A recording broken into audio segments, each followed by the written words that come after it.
We are live. Welcome, people. Boyo fucking alert. I'm here with Warrior Boyo, Andrew Tate, and he's just back from a fucking war. Andrew, tell the people hello. How are you doing, sir? I'm good, man. I'm good. I don't look it, but I am. I went sparring yesterday. You know, there's a whole bunch of guys who are in fight shape, training for fights.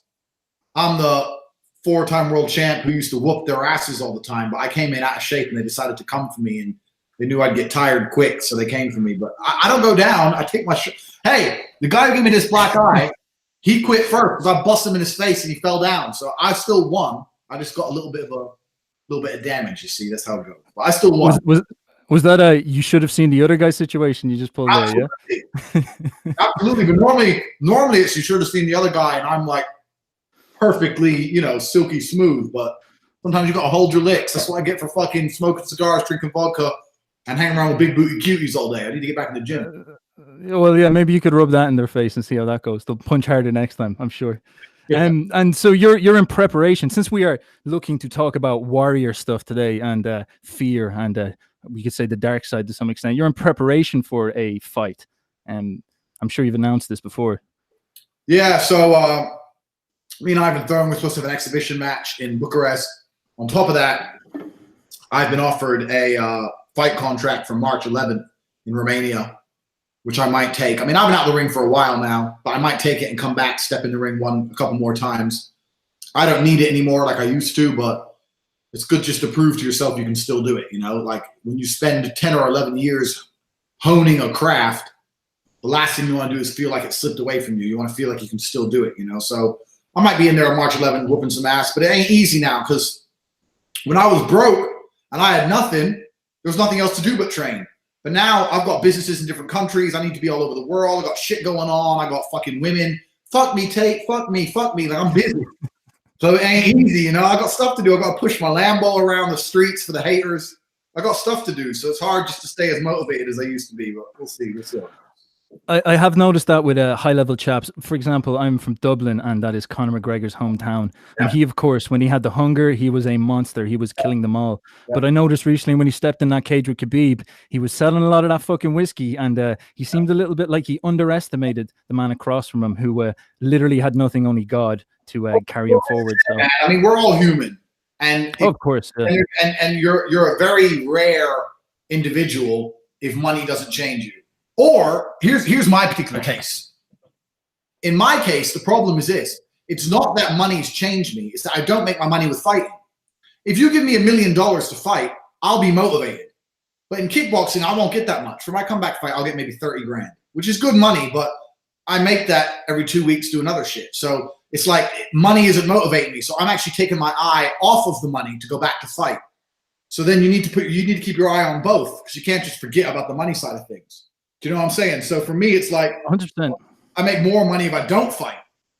So that's the thing for me. So it's just like a passion of love, just doing it because I miss it, whatever. But yeah, I mean, as for Conor, he's selling whiskey, he's doing this, he's doing that, he's running all over doing coke and acting crazy, and then he's trying to fight a guy who's a strict Muslim and he ain't banging bitches, he ain't doing cocaine, he ain't selling whiskey, he's doing nothing but hit the gym. I mean, I knew he was gonna take a whooping. For me, there was no surprise. I was like, this guy, I knew it. I knew it, and I think deep down Conor knew it. So I suffer from that thing where just Conor talks, and I'm just like, he's telling the truth, he's gonna win. So he's what, sorry? He's done really well. He smashed the game, and he's good, but he's overpaid. I mean, he isn't getting paid what he's getting paid because how good a fighter he is. He's getting paid because he fucking has a big mouth. And this is the nature of this. But you can translate this into the world. I say this to people all the time. Don't be walking around through life being humble. Where has that gotten anyone? You need to rock up in the place like I'm the baddest motherfucker. You just walk up. I'm number one. Tell them. The girl you want someone to fuck, my dick is huge. Let her find out the hard way. At least you get what you want. She can be like afterwards, well, that wasn't that big. You're like, well, who cares? Still bang you.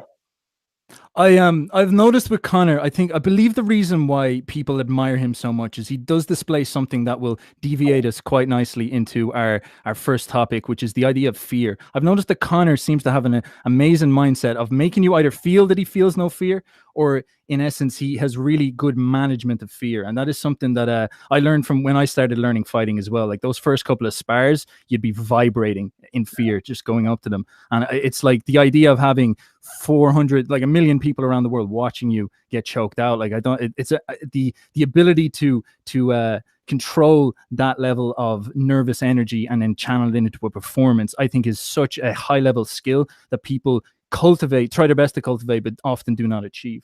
And that would be something I'd love to ask you about. Like, what do you do with dealing with fear when it comes to fighting, especially when you're younger and coming up?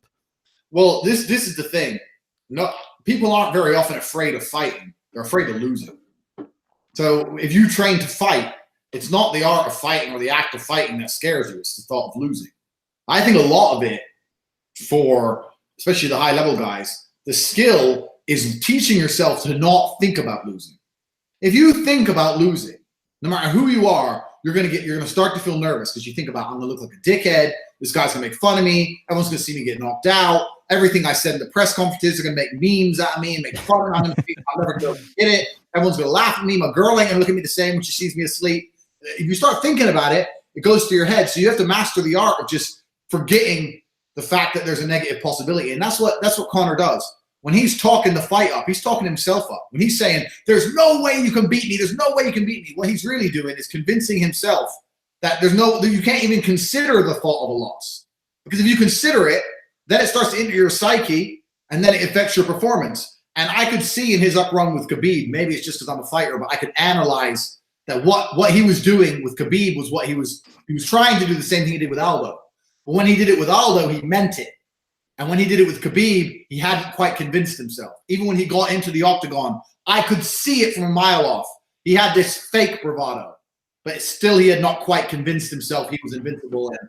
And then you start slipping, you get caught with the right hand, and it all just starts going downhill from there. So and a lot of the times you have to, especially in dangerous situations, the easiest way to manage fear is just to not think about the negative outcome.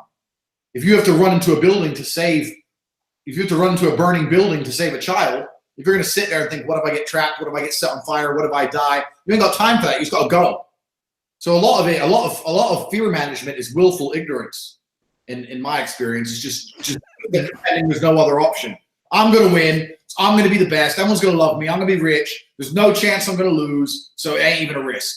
That's much easier than sitting there and actually thinking, okay, this can fire back in my face big time. That's what I think. I have most certainly noticed that in a different context. I would do performing, I would do singing and rapping and whatnot. I'd be a musician. And going up onto stage, I would notice then I get into the place where I'd be playing. And if I'm not going like soon, if I'm not going fast, I have more time to let it cook in my head about I'll be going up there. And that's when the fear starts to incubate, and then it becomes more powerful the more time you have to contemplate it. So you do need to distract yourself. Bro, I used to say this all the time on some of my, because I was world champion, I was always the last person fighting. No.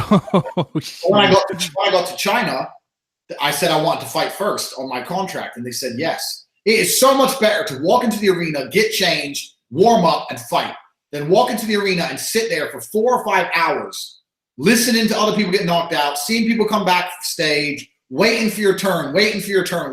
Finally, you got all your stuff on. You're sitting there. It's the fight before your fight. You're sitting there just waiting for the other fight to finish or to go the distance or knockout, whatever. Someone comes in and goes, are you ready? You're like, yeah. It's the whole build-up. Yes. It's a fucker, but we'll see, man. We'll see if I return to the ring. I mean, I don't know. I'm conflicted about it. I kind of feel like I need to prove something to myself. But I don't know. We'll see. I've got other stuff going on. I mean, I don't need to fight anymore for any kind of finance or anything. So we'll see how it goes. I guess like the only dangerous situation there is you come up against a man who has nothing to lose, and then it becomes quite interesting because it is a battle of wills in there, I imagine. But absolutely. So that's always an interesting. That's the problem. I was that guy. I've grown fear. A lot of people say, oh, the more experience you have, the less afraid you'll be. With me, it's the opposite. I was fearless when I was new. I didn't give a fuck. I'll fight anyone. I don't care. On a day's notice, I had nothing to lose. Now I'm a bit older. I'm sitting there thinking, do I need the licks? Do I need the damage? I got stuff to lose now. You know what I mean? Like one of my friends just got knocked out. He has brain damage now. It's like, am I risking brain damage for 25, 30 grand? Like it's not worth it to me anymore. When I was young, I had nothing to lose. So yeah, I kind of feel like because I'm a little bit nervous about fighting, that's why I need to do it. I kind of feel like I need to prove to myself that I'm not a coward. So you want to stamp out the fear, yeah. Fear needs. In my mind, if I'm afraid of something, you should engage it directly. You shouldn't let it exist in the background. So if I'm a little bit nervous about a fight, I should engage it directly, and I should just do it. But we'll see. I've got an offer for March 11th, so we'll see. I'm in training now. Very interesting. I would categorize fear that way, as I've noticed there's a way to reason it out of your head to some extent, is that oftentimes you're worried about danger. Oftentimes you're worried about humiliation. I think that's even the most powerful one, is the idea of humiliation. And in many senses, if you can teach yourself somehow, even through failure to some extent, that getting embarrassed literally doesn't hurt you at all. You'll be all right. You're able to really reduce the amount of fear you have.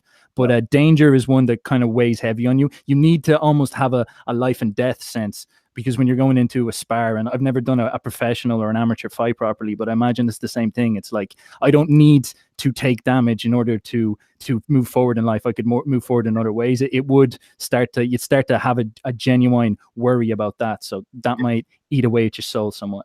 Yeah, that's definitely a part of it. Like when I was younger, I couldn't see any other way out of my dire situation but fighting. Yeah. Broke, and I couldn't see any other way out. Now I'm already out, and two, I see lots of other ways out. So it's just like, what am I fighting for? But it's good. It's character building. Nothing wrong with punching some dudes in the face. So we'll do it. Absolutely true. It's interesting. So you were broke, and you were just saying, fuck, what am I going to do? How the fuck am I going to get the fuck out of this situation? And you're like, I will use my fists. I will I will go and just, violence is the path. I will use violence to get out. Because what was your kind of thought process there? Okay, so I fought because I was pissed off. I was pissed off being broke. Like, I have this, because my dad is a chess master, people have this idea that I come from money, which is completely not true. My dad made some money with chess, but my dad was a straight G. I all went straight away on booze and gambling. That's how it was. We were broke. We grew up in America broke. We were on welfare, food stamps, blah, blah, blah. We came to England. We ended up in a council house. My mom and dad split up. My mom came here. We're in a council house. She's on the dole. I was going to a school with 0% pass rate, a real crap school. But I was just smart enough. I think a lot of people don't realize how good life can be. I mean, I don't want to shit on everyone's parade and ruin everyone's mind. But everyone here, you talk to people and they're content. They're like, oh, I'm happy with what I've got. I'm like, why? Because there's people who have a whole bunch more than you. And I was never content having a normal life. I wanted an exceptional life.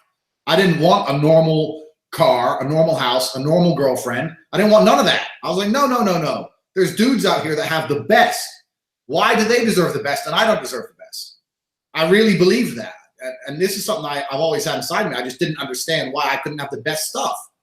Even now, I don't have the best stuff. I ain't got a yacht or anything. I've got a bit of money. I ain't got a billionaire.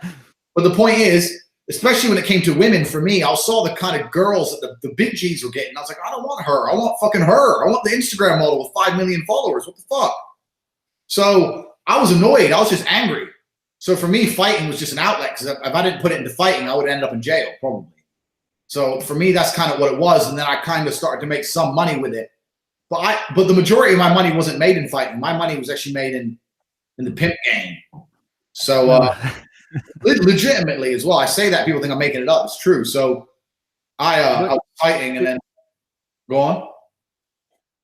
It was to do with webcams or something, was it? Exactly. So I was fighting and I was making a bit of money, but I wanted more money. It's a long story. I got in debt to some fucking dude, some mafia crap. All went down. I needed money pronto.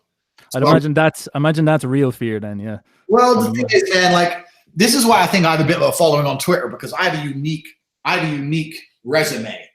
There's a whole bunch of guys on Twitter, but not many world champion kickboxer, pimp, mafia associated criminal. I've got all this stuff, and everyone's like, who is this dude? Surely it can't all be true. Well, it's all true. Yeah, so I did a deal with some Albanians, and I needed some money. We won't go into details. I needed some money pronto. So I'm sitting there, and I had a fight coming up, but the fight was too far away for money, and I needed money today. So I'm sitting there thinking, how can I make money? What do I have that's worth money? What do I have that I can even sell? And I was sitting there, and the only thing I had was all these girlfriends. I was sitting there writing down my assets. What do I own? What do I possess? And I was like, well, I got these 7 hot chicks. Because when I used to fight, I'd travel the world, you see. So I'd go and fight in Paris, win a fight, bang a ring girl. Go to fight in Moscow, win a fight, bang a girl from the crowd. Like every time I won a fight, I was smashing. Every time. So I had all these chicks. And all the chicks thought I was some, because obviously I'm the world champion. They thought I was like multi-millionaire. So they're all hitting me up all day on text. I miss you. I love you. Da, da, da.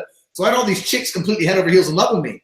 Plus, I'm a master of the game. You know, I got people.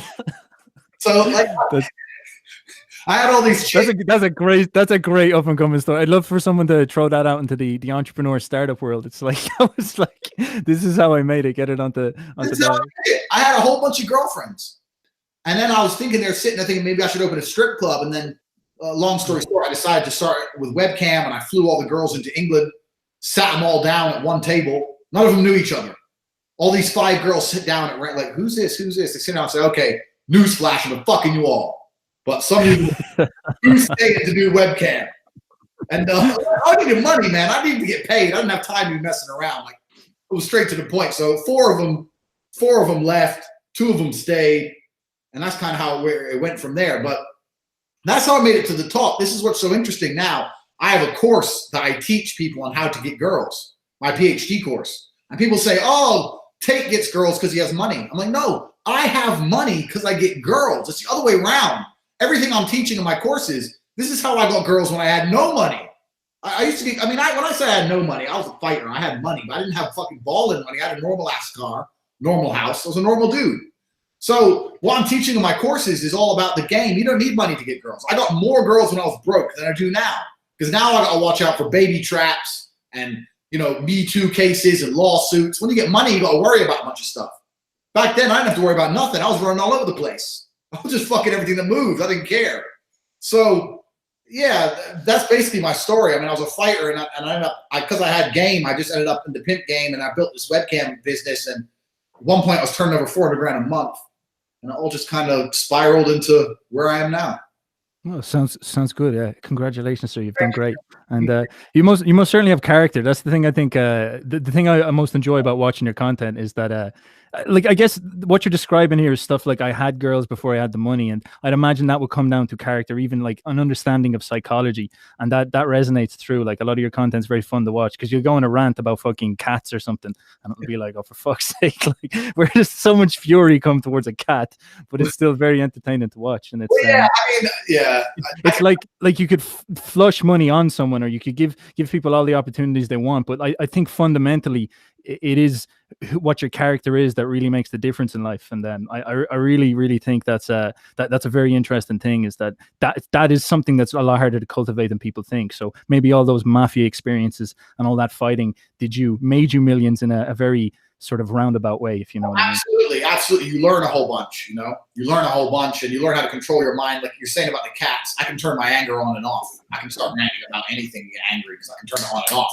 So I've learned how to do that. So it's useful, but also even the chick thing is useful, man. If you're hanging around with chicks all the time, and especially if you ain't got money, you learn how to be smooth.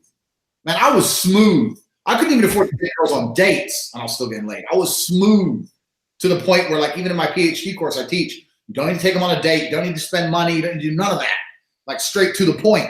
I know I'm plugging a bit here, but it's the reality. So people check out Tate's channel, Tate Speech. I will link it below, and most certainly check out his course. I've looked at some pickup artist content, but Tate presents you with a principle that is very, very interesting, and it is a principle that your attention is valuable. So stop so freely giving it away and start to understand how to utilize it, and all that women stuff will fall into order. And that is a big idea that you don't hear often. So definitely check it out. A very, very valuable piece of content there. Thank you, bro. And I like to think I'm a little bit different from the pickup artists, because a lot of the pickup artists, what they're out there doing is they're saying, go up to a girl, say hello, blah, blah, blah, and you get to have sex with a girl. Having sex with women is the tip of the iceberg. Like, especially where you look at it from my position, pimp game. Having sex with girls is all good, but how do you get them to do as you say, make you money, obey you, allow you to cheat on them in front of their face and still love you? That's the game.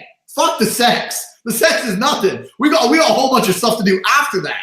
Yeah, yeah. It's actually that was my experience. Is I did the pickup artist thing, and I noticed there would be problems when I'd have a girl, and then she would realize I'm with other girls, and she'd be like, "This is not happening," and then it would fall apart in my hands. So I was like, "Fuck, I'm doing something wrong." And it was a consciousness of principles, and yeah, like I noticed some pickup artist dudes they would talk about it, but it's almost like it's just psychology. It's almost like I've noticed in the world that people deny that genders exist, that the principles of human nature exist, masculinity and femininity, they don't exist anymore, and you have to relearn those. And when you relearn those, you realize that men are the prize as long as a man has a purpose and a goal. And once you start to instantiate that back into yourself, a lot of things start falling into place, and it's very much within the mind. Absolutely. And if you have value on your, this is what we say teach in the course, but you got to have value on your attention, and your attention becomes so high value that they'll let you get away with a lot of stuff just to make sure they retain some of your attention. Too many dudes are out here throwing their attention all over the place. That's the reality. That's how they messed up. But it doesn't bother me. Like, I'm not one of them red pill manosphere guys who hates on chicks and stuff. The nature of women suits me to the ground because I understand it. So I have as many as I want. So it doesn't bother me. I don't care. It's all good. Good. Just at this brief moment, I will say, people, if you have any questions, the chat on the right, I know a lot of you guys will be following Tate, so you won't be used to the YouTube thing. Pop it in there. Any questions, we'll answer them at the end. Now, Tate, I think this is or Andrew, which would you rather? This is an awesome time to go into the idea of street fights. We talked about the mafia briefly, and I imagine you have some decent stories. Any street fight stories you can reveal? Because I've another thing I heard you say before is that a lot of people would, the common trope would be learn jujitsu if you ever get in a street fight, and then you were saying, yes, if you do jujitsu you'll probably get killed, so try not to do that. Like, what was your experience with that? Right. So yeah, firstly, I'm anti-jiu-jitsu. I'm anti-jiu-jitsu, man. It's for the cage and it's for sport fighting, which is fine. It's for the cage and it's useful in the cage. So when I say this, someone always goes, Royce Gracie, he won the first UFC. Yeah, it's because it's a fair fight. That's fine. I have never seen a fair fight on the street. Ever. And another rule of the street for me personally is never go to the ground. Because you don't know if you're going to get if you're on the ground, you can't see. You can get head stomped, you can get jumped on, his friends can attack you. The guy, you could be wrestling around with the dude, he pulls a knife. The police could roll up. Who knows what's going to happen? The last thing you want to be doing in a street fight is fucking around the ground trying to put some dude in a Kimura. It's bullshit. You're going to get hurt. You need to stay standing. So this is why I always recommend striking for street fights. I mean, I've been in a few street fights. Like everyone else, I try and avoid them. I've gone to some messed up places. I've dealt with a few idiots, especially if you have a lot of chicks in you. A few times it's like me and like 5 chicks. And it's just because it's me on my own. Dudes start to think, well, he can't be banging them all. So I'm going to kind of encroach on his hose. And they're obviously mistaken because I am banging them. And I have to be like, yo, leave. And then because there's him with 4 of his boys, he can get fresh. And then it goes down, you know. So it's happened a few times, but there's some basic rules to it. Like, obviously, you want to try and avoid violence. But the reality is, man, everyone's heard it. It ain't fair out there. There's no such thing as a fair fight. Everyone's out to hurt you. My number one rule really with street fights is I don't let anyone get in my face ever. Because you can't see when they're that close, and you can't see their friends, and you can't see what they have. So I say to people, stay away from me, stay away from me. If they come up, try and get in my face to carry on talking shit, I'll just hit them. That's my only basic rule. I'm just like, all right, stay away, stay. They start coming going, yo, bro, I'll just start smashing people in the mouth because I'm not having some dude in my face, screaming in my face, waiting for the fight to start. No, if you're going to get in my face, it's on. That's my very big rule. Definitely you want to keep your space because like even that's where you get sucker punched when they're close and you don't see arm swinging and stuff. It's horrible. Yeah. Their friend comes from behind and sucker punches you, like, fuck that shit. It doesn't matter how tough you are. You just sucker punch it going. You just got to be perspicacious. Have you had any situations where you have been sucker punched? You have been boxed into a corner where you've had to use your fist, anything extreme? I've been jumped, but I was never sucker punched because I saw it coming. But yeah. I was jumped recently in Moldova about 2 months ago. I was in Moldova. I was walking. Moldova's a crazy place, bro. Like, I live in Romania. So yes. Romania is crazy, but it's kind of organized in its own way because the mafia have the place on lock. So, like, statistically, it's much safer than the West. Like, there's very little street crime because people are afraid to commit random street crime because they don't know who they're fucking with. And if they're a cousin of a mafia member, they're going to end up dead and the police ain't going to help them. So it's really like the mafia are in charge of everything, but they're after the big boy gains. They're doing like political level political corruption and stuff. They're not taking no one's wallet. They got better shit to do. So so low level crime is actually non-existent. It's just high level stuff like political bribery and corruption stuff. That doesn't affect Romania. So Romania is safe. But Moldova next door is still wild, wild west. Moldova is not in the EU. Romania cleaned up to get in the EU. So to get into the European Union, the EU said, look, you need to reduce your crime by like 92%. So it was really bad. And they said, okay. And they arrested 3 mafia families overnight, and the crime dropped by 96% in like a day. So like, they knew who they were. They just didn't have no. Was that street crime, or would that been the high level stuff? Like the EU were like, it was all kinds of stuff. These were like human traffickers, like trafficking the girls. Okay, yeah. So everyone knew who they were, but they were so powerful, no one wanted to arrest them. But when the European Union money came along, you know, you're going to get those grants for billions of dollars from the EU if you're East European countries. So they're like, okay, we're going to take a few bill. Sorry, dude, you're going to jail. In fact, I know some of them guys who are in jail now. And it's kind of like the Pablo Escobar story, because they put them in jail for 20 years, but they're living with like 8 girls, and they've got their own super oversized cell. It's like they're living the life of kings still. They're on Instagram. They got their phones. They're still banging. So it's all corrupt still in the ground. But anyway, Moldova next door is still wild, wild west. And no one goes to Moldova. Nobody goes. Who's been to Moldova? Nobody. And on top of that, Moldova was in the USSR. Romania never was. So Moldova has that Russia hangover that Romania doesn't. Romania was never in the USSR, even though it was communist. So when I was in Moldova, they're like Russian and they're aggressive. And me and Tristan were walking along the street with these 3 hoes, and we were talking shit, blah, blah, blah. And this one guy starts speaking in Russian to the girls, saying, why are you with American men? You're a stupid bitch. Why are you being slut for American men? And then the girls start saying something back to him, because it was only him on his own. They started getting fresh to him. Like, fuck you, they're richer than you, or whatever they fucking said to piss him off. He came over to my bro. My brother was like, look, leave it. Tried to push my brother. My brother pushed him. And by the time that happened, this dude and like 25 friends had left the bar and seen his boy get pushed. So the 25 dudes football team. That's like the worst. That's the worst way that could go down. It's just like just as Tristan pushes him, you're like 25. You're like, fuck. Like these guys start charging us, and they're Russian dudes. They're big. Like I'm 6'3", but they're all like my size. Yeah. At us.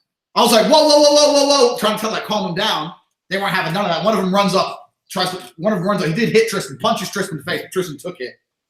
Guy had hold of my jacket, and before I went to hit him, there was 2 random security guys, like from random of the complex, who kind of got involved and were kind of trying to slow it down a little bit. So trying to kind of slow it down a little bit. Then another one came around, tried to swing and hit me. I moved and he missed. I kind of threw a jab, but he moved out the way as well. And by this time, me and Tristan were backing up, and we had them all facing one way. We were backing up. We're like, look, fucking, we'll go. And they're like, get the fuck out, Moldova, leave Moldova. We kill you. We're like, okay, we're gonna leave. And we just backed up and we got a taxi. What was funny is the girls have broken down crying. They're screaming because they're like, they've seen all the violence, whatever. And we went over to the taxi. We opened the door, and just before we get in, I said, I ain't leaving without the girls. And just because they fucking jumped us, I still want the pussy. We found those girls fair and square. So we're waiting by the taxi saying, girls, come here. And these 3 crying girls went and got in the car and came back to our hotel. So we still had a party.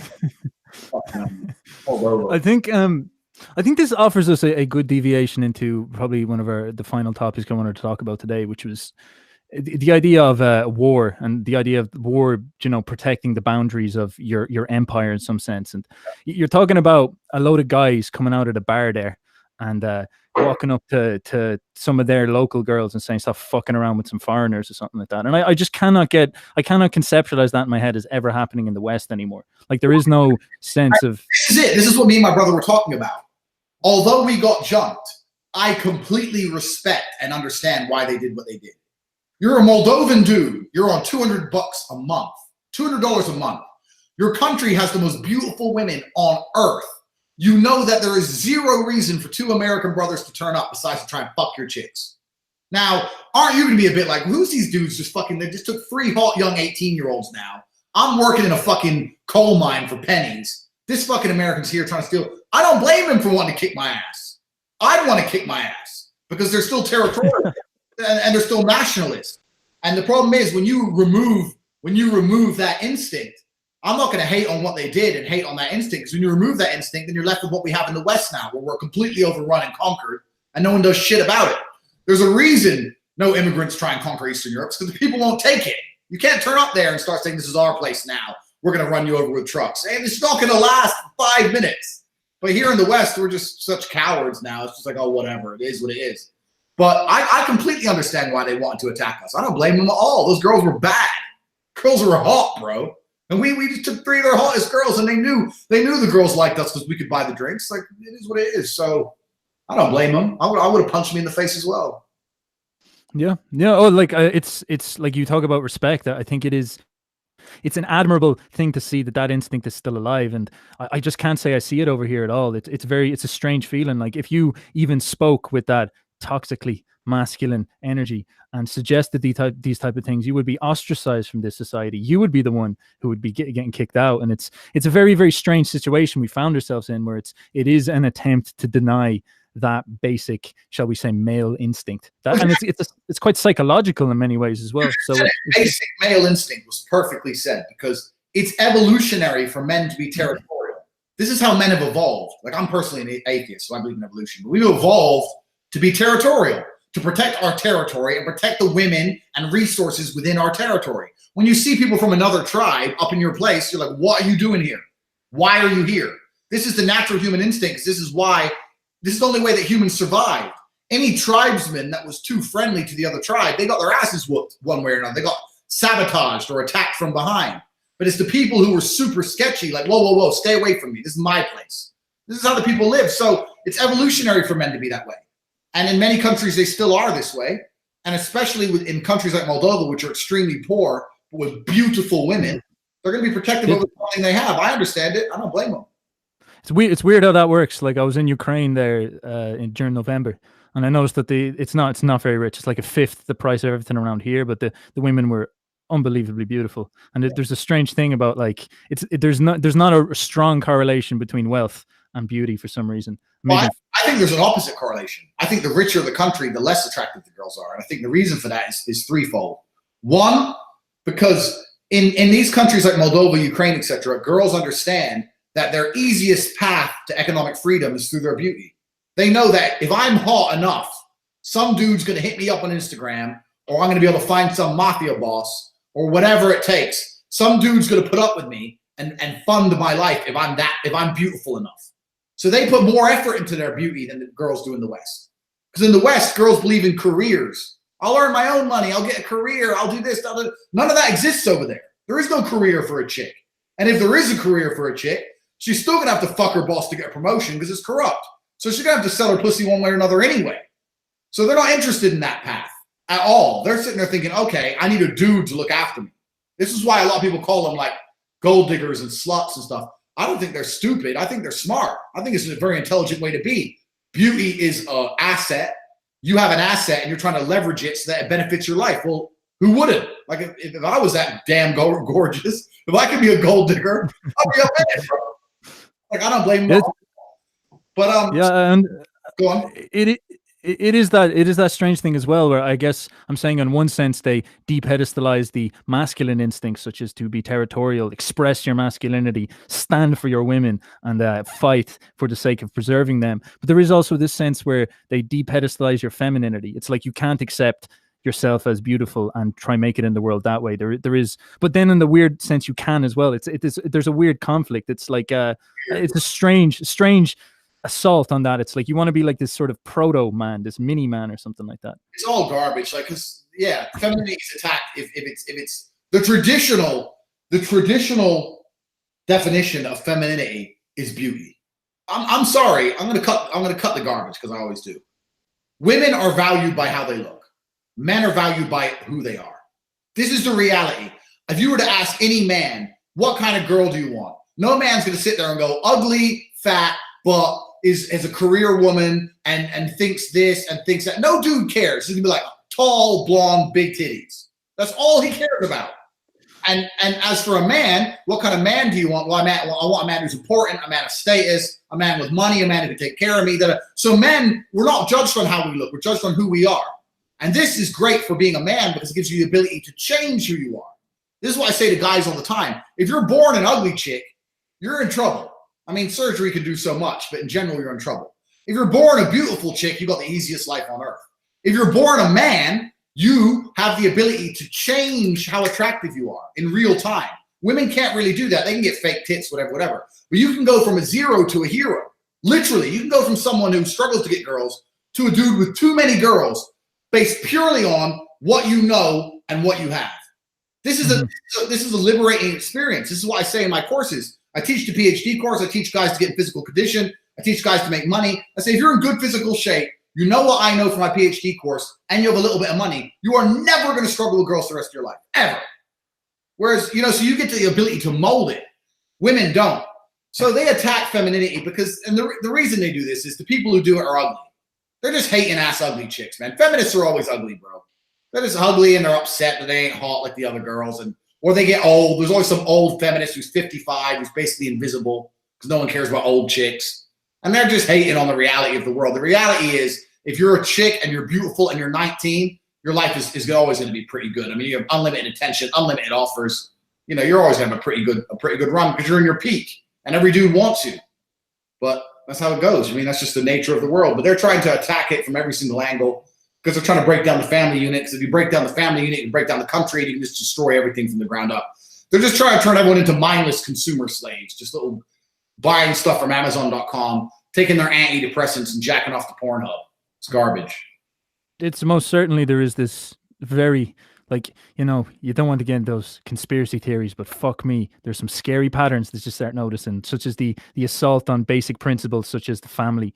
And even the idea of a beautiful woman at 19, the idea would be she would get the best man she could and then hold on to him because fuck me, that's her peak, and then time is going to slowly erode her. Yeah. But I've spoke to girls around here, and they would say stuff like a girl peaks in her 30s and a man peaks in his 20s. And it's like it's astounding. I'm like, how can you get that wrong? That is the most basic thing. I guess the most basic thing is that time is in favor of men. Time is going to reward men if they play with time well. Time is going to destroy women. It is ruthless in that sense. So there's something very strange about that. Absolutely. And this is why I respect Eastern European girls, because Eastern European girls have a reputation of being sluts and they have a bad rep. But I think the complete opposite. An Eastern European girl is after a man who will change her life. So either she's a hoe and she wants to go straight hooking to get money. She'll go to a strip club and she'll say, okay, pay me. Or she's looking for a guy of status who she believes if she marries will genuinely actually be able to take care of her. So one way or another, they're gold diggers. But I think if you're a beautiful woman, this is an intelligent take. It's much better than being a Western girl who's hot and banging some dude who's on the dole smoking weed and be like, oh, but he's funny. He makes me laugh. Who cares? And then you end up with 20 dicks deep, and you just banged a bunch of nobodies. I have much more respect for these girls in Eastern Europe. When I see some Moldovan 21-year-old in Dubai on a billionaire's boat, I'm like, well, she's a smart chick. I don't blame her at all. I do the exact same thing. And I think they're just more clever with their femininity, and they understand that beauty is a path to get a lot of things you want, and you have to use it cleverly and not just throw all over the place. So absolutely, man. The West is all messed up, and I don't know. I'm not a woman hater. I definitely don't want to bitch about them in any kind of way, but trying to find a woman worth marrying in the West is extremely difficult. It's near on impossible, and that's the reality of it. And that's why I say in my PhD course, because I have a lot of people come to me saying, if you believe in the decline of the West, why are you teaching guys to run out there and sleep with all these girls? That's ruining the West. And I say, no, the West is already screwed. What I'm teaching guys to do is, if you want to find a woman worth having, you need to tear through 100 chicks first. You want to find a brilliant, beautiful, kind, gorgeous, good person who's submissive and nice to look at, and she really is the one for you. You need to sleep with a whole bunch of girls before you're going to get that girl. So what I'm actually teaching in my PhD course is, look, if you're a man, you want to have a happy relationship, you still need to sleep with a bunch of girls first, because you're just not going to find them any other way. There's no other way to find a quality girl now. They're not just waiting around for you to get them. You got to tear blood and look for them. I think there is most certainly you need to go on a journey and almost learn what a good woman is. You need to you grow up in this world as a Western man. I found this happened to me as well, where I wouldn't have a conception of what femininity is because I wouldn't have a conception of what masculinity is, because everything's sort of this bland in the middle thing. Yeah. And you really need to go out there and experience the world and see how much harsher and how much more brutal reality is, and how much more women are driven by value, and the same with men. and to really understand what each gender brings in terms of value, and or almost to redeem those old concepts of gender back in order to be able to set yourself up for life properly. Because if you fall for the social conditioning that's going on now, you risk having a very, very, like, you risk having to read Rollo Tomasi's Rational Male when you're like 40 and divorced and without kids and stuff like that. Bro, yeah, I mean, if you take the wrong path as a man, your life can get destroyed. But with a man, that's risk versus reward. With a man, you have the ability to have it better than most women will ever have it. Like if you're the top 1% or the top 5%, whatever, of men, life's great. I'm not gonna lie. Like, I have no trouble with women. Women don't trouble me. I get any woman I want. My life's good. But I understand from the other side how bad it can be. So it's just putting yourself in the right position and understanding the game. You're right. If you follow the path, if you marry some girl and you barely know her, you have kids, and you stop having sex, you stay with her anyway, and she disrespects you, you put up with it, and then she divorces you and she cheats on you. I mean, that's a tough way to learn life lessons, man. You got to learn a different way. You got to tear through a whole bunch of girls and be able to identify. In my PhD course, I teach guys, how do you tell a quality woman from a bad woman? Have you seen my course? I've definitely seen your course. I've not bought it though, my friend. Bro, I'm free. You need to watch it, because you can just check it out. But I teach guys how to tell a quality woman from a bad woman. I've got like a foolproof test that never fails ever. It's never failed ever. Because even when you're at my level of ultimate God level game, some girls just aren't worth the effort. Some girls are more effort than others and ain't worth the time. So I have a little test I do to see if they're worth putting the time in on fixing, or just letting them go back into the ether and let someone else put up with their crap. So there's ways of getting around it. But yeah, man, it's not easy. And you got to be very careful as a man, especially if you're intending on getting married and signing away half your assets and all these things. You got to be smart. You can't just be. What would you make of the movement, the MGTOW movement, where there's a lot of men reacting to this? I feel I see them on like Reddit and stuff like that. And they talk about the fact that they're so sick of getting cucked and failing with women and all that they just want to completely remove them out of their life and whatnot. And I see that happening a lot in the West, and it's a very worrying sign, because that's essentially that's the final defeat of the family, is like a load of men saying, I'm not going to procreate anymore. And I think that's a bad idea. And the reason for that is because for any man to be truly happy, you need to have a female in your life. I mean, that just feels like you're giving up on, but you're giving up on something you're going to need. You're going to need a chick at some point to be happy. You're never going to be happy without women, no matter how much you try and convince yourself. So you're going to need a chick. So yeah, the game's hard. Yeah, the dice are loaded. Yeah, Big Daddy Tate might come steal your girl. Yeah, but you still have to be prepared to just play the game, because otherwise you can never win. You got to play to win, and you can win. Yes. So I say to all these MGTOW guys, I say, look, buy my course and you'll learn from that. Also, you have to be realistic about your expectations. I don't know. I feel like some of these MGTOW guys, like on a scale of 1 to 10, they're like a 2, and they're mad they can't get a 9. And then they want to sit there and be talking about hypergamy, chicks are this, chicks are that. Like, come on, bro. If you were her, would you really bang you? Really? She has. You got to be realistic as well. You got to be realistic about it. You got to be like, okay, I don't have a fucking boat. Even I sit here sometimes. I've had girls. I've had girls before. I had a girl with 4.5 million on Instagram. I was slamming her for like a year and a half. One day she started messaging me, oh, you never see me, blah, blah, blah. I was like, yeah, whatever. A couple of weeks later, I see her on Dan Bilzerian's page. I'm like, well, obviously, like, what the fuck? Like, he's got more money than me, whatever. I'm like, I'm not upset about it. I'm like, okay, well, yeah, I barely saw her anyway, so it is what it is. Like, I understand the female dynamic. I understand it. Yeah, I'm not going to sit there and go, women are this, women are that, blah, blah, blah. It's like, he just won that particular exchange, and I really gave a shit. I could have kept her, and I didn't really give a shit. But that's my point. Anyway, a lot of these guys, I feel like they're aiming too high. They need to flip the mirror and look at themselves and say, you know what? If I'm really going to go MGTOW, whatever, I'm going to get myself in a position where a 9 would be proud to be with me, and then I got nothing to worry about, And it ain't all about money, man. Because I had badass chicks when I had no money. It ain't about money. It's about self-respect. It's about confidence. It's about drive. It's about vision. It's not even about money. A lot of people think I'm talking purely about money, and I'm not. I'm not at all, because I believe that all the traits that you just described there would lead you towards money. Exactly. It's like it's the universal principles of psychology. It's character, and most certainly, like, people would see the money and then they'd be like, well, it's obviously money, but it's like maybe the money was a consequence of the man. If you're a passionate, dedicated, driven, intelligent person, then sooner or later you're going to end up having your bills paid. I mean, one way or another. Like, it doesn't matter. It might take a little bit longer. I'm not saying to be a multimillionaire, but I'm telling you now, chicks don't care about money anyway. What chicks care about is fun. This is another thing I say in the course. I'm giving away too much fucking game here. How many people got watching? 56 lucky motherfuckers. Listen, women care about fun. Women don't care about money, but money facilitates spontaneity. If you have money, you can say, "Oh, I'm taking the day off and we're going to Paris. Or I'm taking the day off and we can go here. We're going to go out for a meal." Yeah. It's the fun that they like. If you sit and say to a chick, "I have this much money," they're going to say, "So?" "My shirt costs this much money." So? They don't care. When's the last time a girl sat there and go, "I don't like this guy, but he's wearing a Gucci shirt, so I better fuck him"? Never. They don't care. Even with a Lambo, even when girls first find out I have a Lambo, I've had girls, I never mention it. So some girls I meet in the club, they come to my house to see the car. They go, "Is that your car?" I'm like, "Yeah." I'm like, "Okay, I'm going to take you home." And I go to get the Lambo key. They go, "Oh, no, just take the normal car." They don't even want to be in it. It's loud. It's uncomfortable. They just want to be in the normal car. Like, they don't care like people think they care. They care about fun and spontaneity. So this is why money allows you to be more fun. Being with Dan Bilzerian is fun. You get to go all over the world. You get to go here. You get to do photo shoots. You get to do. It's because he's fun. He doesn't give them any money.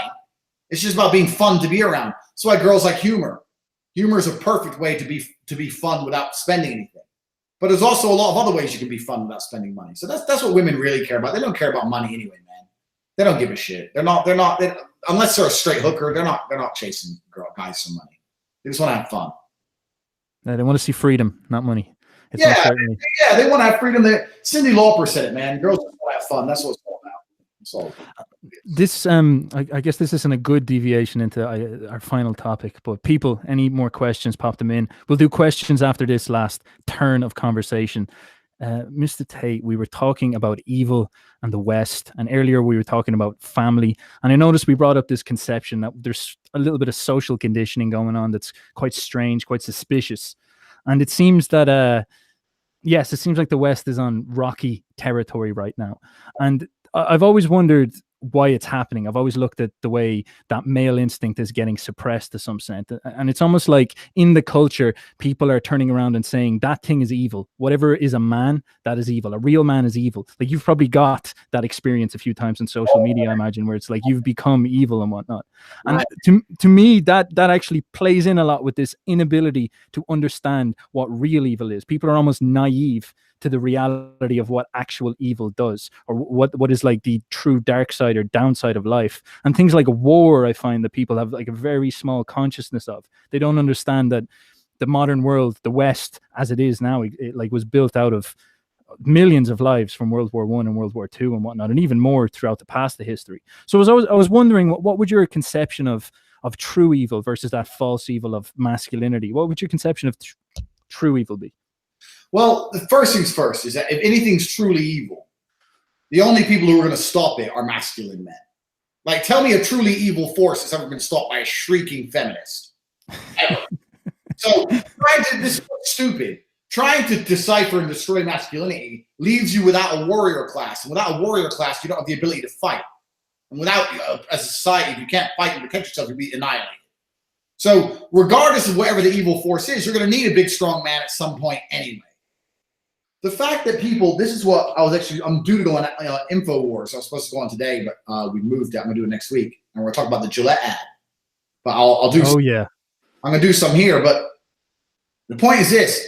Women and feminists and this whole anti-men movement has this idea that men restricting their emotions is what causes them to build up and do crazy things and bad things. Whereas I completely disagree.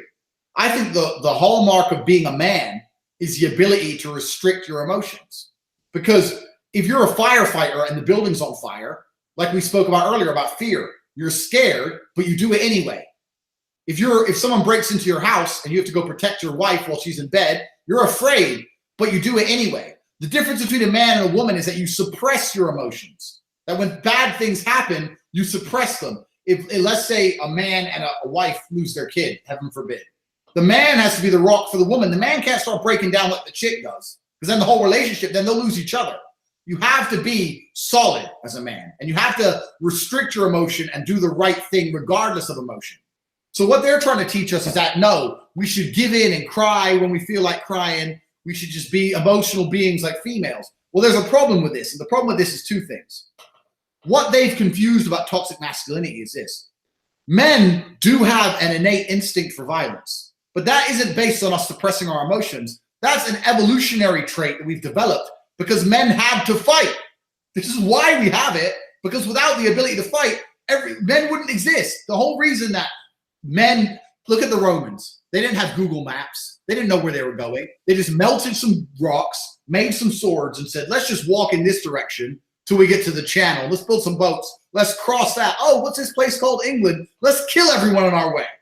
This is an innate human instinct because it allowed us to survive, because fighting is a reality of the real world. We live in a society now where we pretend fighting is not a reality. Fighting is a reality. Violence is real. In many parts of the world today, violence is absolutely a real part of everyday life. So men are 100%.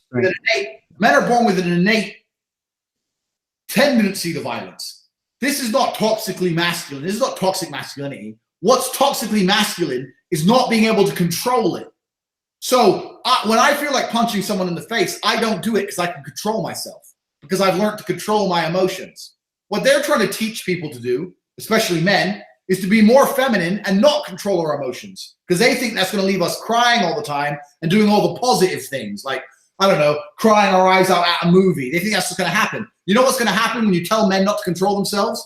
They're going to pick up a knife and stab some random dude. The people who do this crazy stuff, the people who shoot up schools, the people who do all these random acts of violence are guys who couldn't control their own emotions. They're pretending They're pretending the only emotion that's going to flood out when they remove men's ability to control themselves is going to be all this gushy sadness. What's going to fly out of people when they don't control themselves is violence. Absolutely, it's going to be violence. And this is what's so crazy about their idea of toxic masculinity is so innate. It doesn't make any sense. It's inane on every level. I think you brought up a great point. You brought up several great points there. Most certainly, there is this ability from men to put their intention over their emotions, which is just like an unbelievable triumph of mind over nature, if you will. And it's, for some reason, we just disrespect that so casually without understanding that everything we have was built from that ability. It's unbelievable that we treat that with such scorn. But Rome is a great example, because the Romans achieved that. They deified reason. They believed reason was a really important thing, and they believed that concept of the kingdom of Rome was really important. They wanted to expand it, and it's almost like we have come to this point now where we've got Rome, we've got that big kingdom, the West, and we don't appreciate how hard it was to make that. We don't even appreciate what sacrifices it took to make that, and we don't appreciate that all the men who are inside that now are probably the more civilized ones, because they were the ones who had the ability to use their intention to beat their violent emotions and create something big. And now we've undeified everything that they are, and it's all going to start crumbling, and it's all going to start crumbling in and of itself. It's insane. And all these people who want to scream toxic masculinity, go to Saudi Arabia and talk about toxic masculinity. Go to Africa, talk about toxic masculinity. Go to pretty much any country besides the Western world and talk about this garbage. It's like, you're just talking crap. And this is just a female, I think this is a female shit test on the male population. What happens? Yeah, that's a good way to look at it, actually. Yeah. It's like if you're with a chick and she's your girlfriend and you act like a pussy, she starts to view you like a pussy. She starts to make your life hard. And she does it instinctively because she's trying to poke you into manning up. She's like, this is the man that's supposed to protect me if stuff goes down, but he's too afraid to even talk back to me when I tell him he's a little bitch. So they try and push you and prod you into standing up for yourself. That's what they're trying to do. And I think this is just a nationwide test. Like, all these feminists are like, the men around us are such cowards. You know what? You should all be more like girls. And they're waiting for dudes to stand up and go, shut the fuck up. But no one does. Besides me, I'm on my own, and you, there's a couple of us. But most guys are like, oh yeah, maybe you're right. It's insane. But the only kind of reassurance, the only kind of positivity I can drag from all this is that any man who isn't a man nowadays, he ain't happy. He's living a terrible life. Like, all these dudes who are like feminist dudes and stuff, they're getting no pussy. Their lives are shit. Their wife treats them like crap. Like, karma's punishing them anyway. Any guy who goes along with that agenda is going to end up with a terrible life. If you think you're going to go along with the feminist agenda and somehow your life and your relationships with women is going to be better, you're completely wrong. Because you're just digging your own grave. Yeah, exactly. I'm the opposite end. In fact, I'm too extreme even for most people. Like, I'll openly say I'm a sexist. I'm a sexist guy. I don't care. I'm a sexist. So I'm that far with it. And my relationship with women is fantastic. So whatever, I'm happy at this end of the spectrum. Maybe I'm too far from most, that's fine. But it is what it is. Well, I believe what you're getting at is that it's the denial of human nature. It is that sense that there is no sexes, no genders. It's so strange. It's like people are these things that we can mold into whatever we want them to be, and for some reason we want them all to be effeminate consumers, something like that. So that is a very suspicious thing, to say the least. And there was something I wanted to ask there, though. There was a complete thought I had. The idea of, yes, okay, so we've got this problem where we've got this massive civilization, and because these men with their rootless intention went out to Stalingrad and sacrificed their lives with unbelievable quantities. They went to Verdun. They went to fucking D-Day. You know, they ran towards a load of fucking pillboxes and got ripped apart by bullets because these men crafted out this massive, giant, big Roman state that we have now. All the people inside it don't experience evil anymore. So they have this insanity where they've got that human nature where they need to find something evil, but they can't find anything to clutch that onto. So they'll say, well, we'll just go for whatever this person tells me. And unfortunately, that person is saying masculinity. Have you any belief in what real evil is? Like, would we need to bring, like, say if we were two wizards here and we were gonna, like, how are we gonna brainwash the people back to reality? Would we have to scare them and saying there's a big fucking monster at the gate and it's coming to get you and it's the men inside are your friends? Like, what would we do there? What would you put in that monster position? That's an interesting question, because I personally believe that things can be deemed evil depending purely on your perspective. So I think that you can have two forces which are generally good forces, but because they're opposing, they're evil to each other. So, like, that makes sense. Fire is not inherently evil. We need fire. Water is not inherently evil. We need water. But to each other, they're evil because they can annihilate the other. You understand where I'm coming from? So I think the same thing. I think when you look at the Western world and you look at the foreign ideologies that are coming to conquer the Western world, I'm not saying that those ideologies are necessarily evil. I'm not going to say that people of a different faith, I don't want to get into one band here, we know what I'm talking about, are necessarily evil. And I'm not saying that we're not necessarily evil. I'm saying that if something's going to mutually, if there's only one that can survive, then you have to look at the opposing force as an evil force. You have to look at which one you are, yes. Exactly. So you don't have to sit and think, okay, what's evil in the world? You have to sit and think, what's going to destroy what I love? What's going to change the culture I'm willing to protect? That's how you deem evil. Even if it's still a nice force, even if it's still nice on its own merit. Like I said, fire and water are fine on their own, but they just don't, they're evil to each other. So there's a whole bunch of evil stuff. Feminism on its own is evil. Feminism's aiming to break down everything I believe and know about the family unit and the world as a man. So I view feminism as an evil force. Feminists will sit and say, we just want women to do better. Da, da, da. So on their standalone, maybe their points are not evil, maybe they have good intention, but because it's so contradictory to what I believe, I have to view it as an evil force. There's no other option for me. So there's a whole bunch of things you can view as evil. And right now, the culture, the culture attack on men in the West is absolutely an evil force. These are all evil things. The problem is I don't know, and I know everything. And even I don't know the answer to it, because the truth is this: if you talk too much truth, like me, you get banned everywhere. I've been banned from PayPal, Twitter, Facebook, bank accounts, everything. And I'm lucky because I'm financially able to handle those kind of things. If you have a job, you can't have a polarizing opinion. You're going to lose your job. Mm-hmm. So they've got society by the balls because they got us by the purse strings. Like no one, you have to really truly believe in something to stand up and risk losing your livelihood to say something, especially knowing it probably ain't going to change much. You know. So here's an interesting thought: is that so it's very hard for us to properly articulate evil because that might lead us to having to say something about the elites or something like that, and we could get in a lot of trouble for doing that.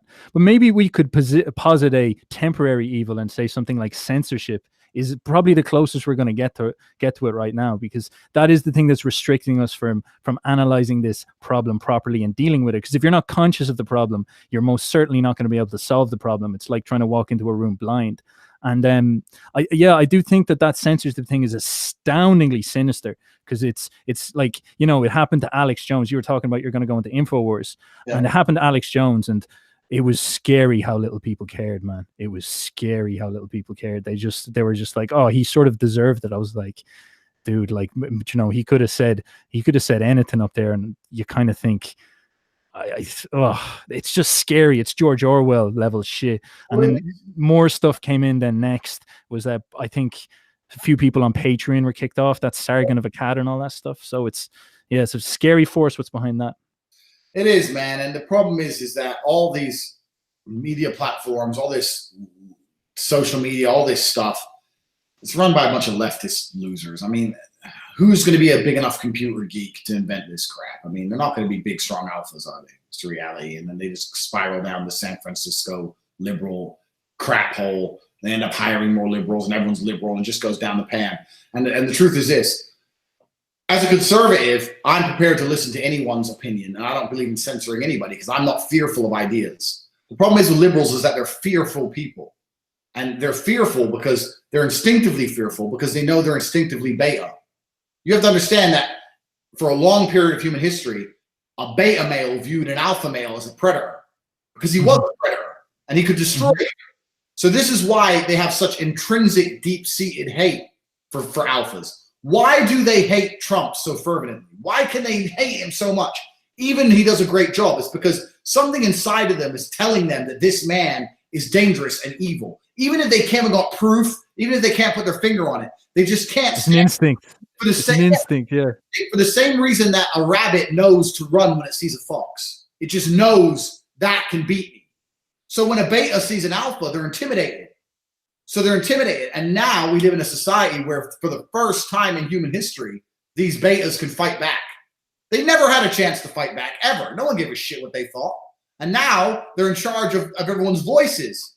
So now they're sitting there going, because they're instinctually thinking this person's evil because they're a beta male and they can't understand that alpha male qualities are not instinctively evil.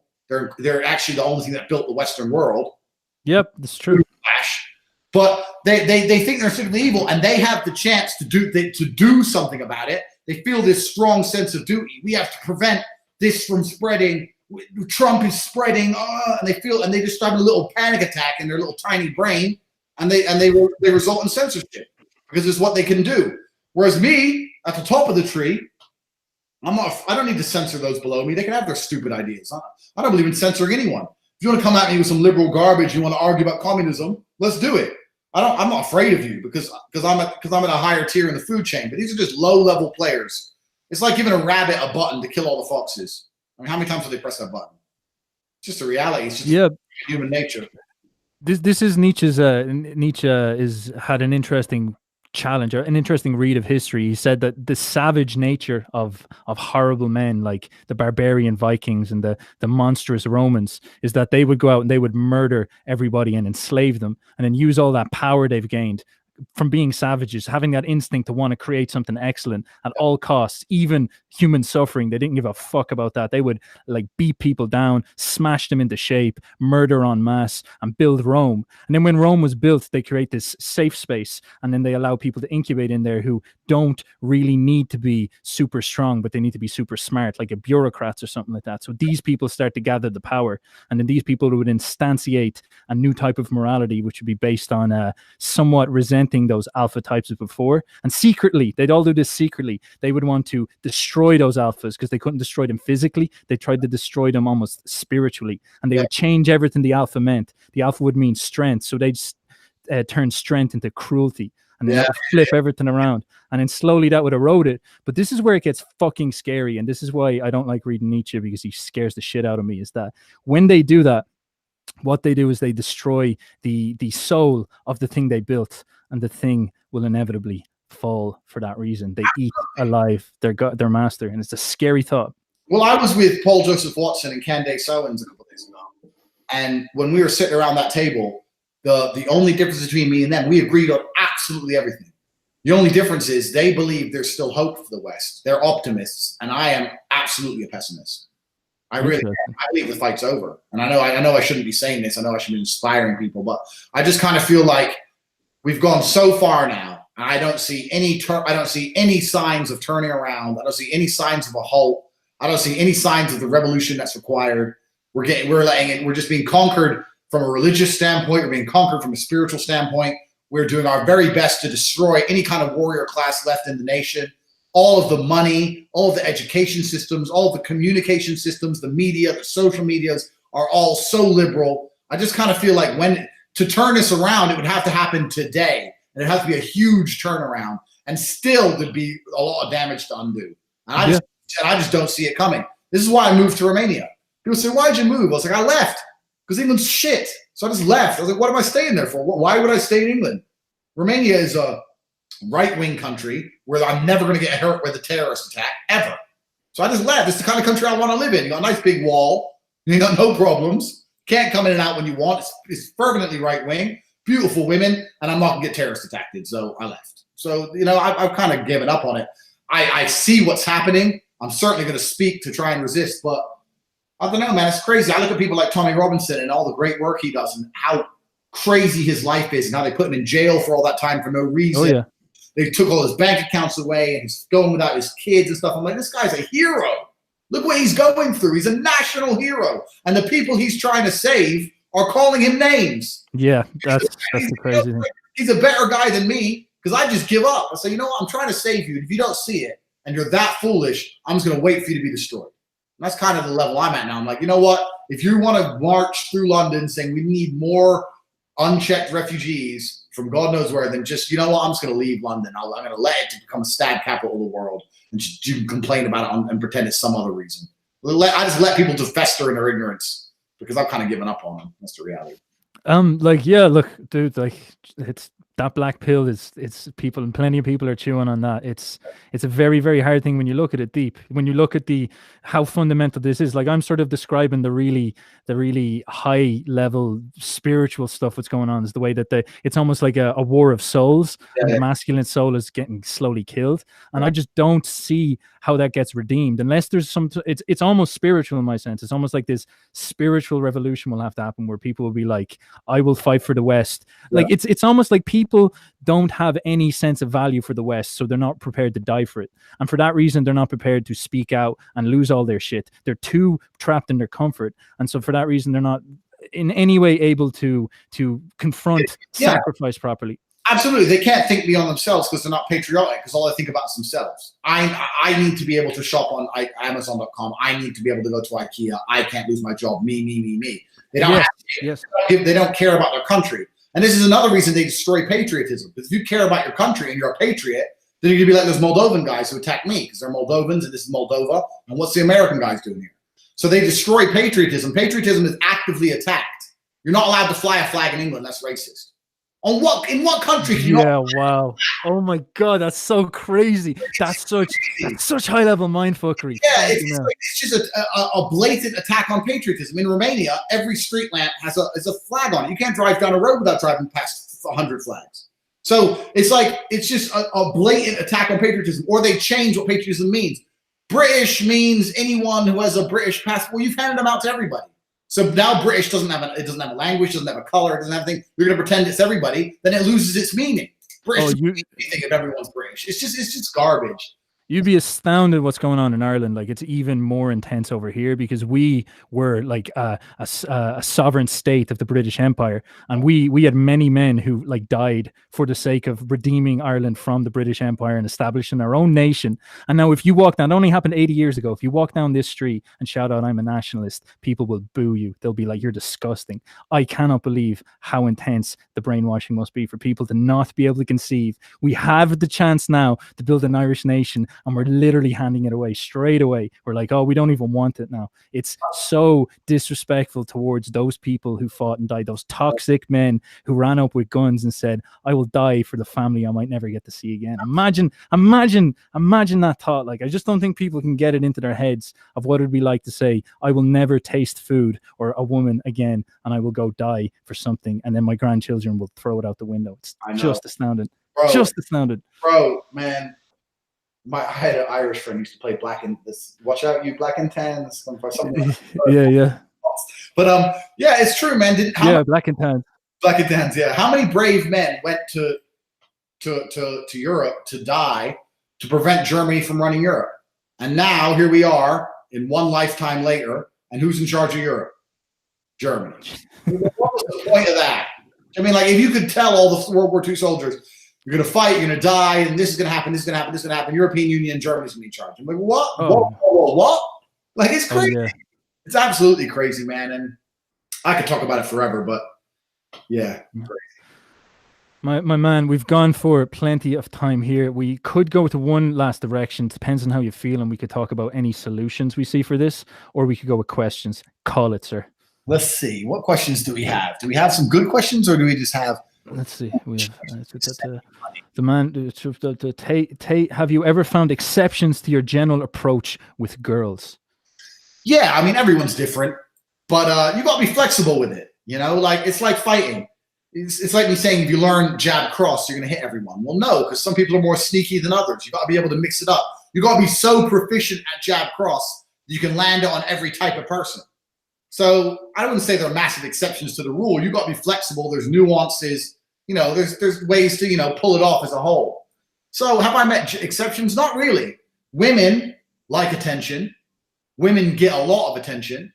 You need to make sure that your attention has a higher value than other attention. So I recently got verified on Instagram, for example.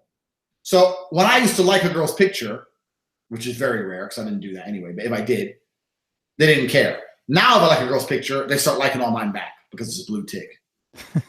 because my attention has more value now.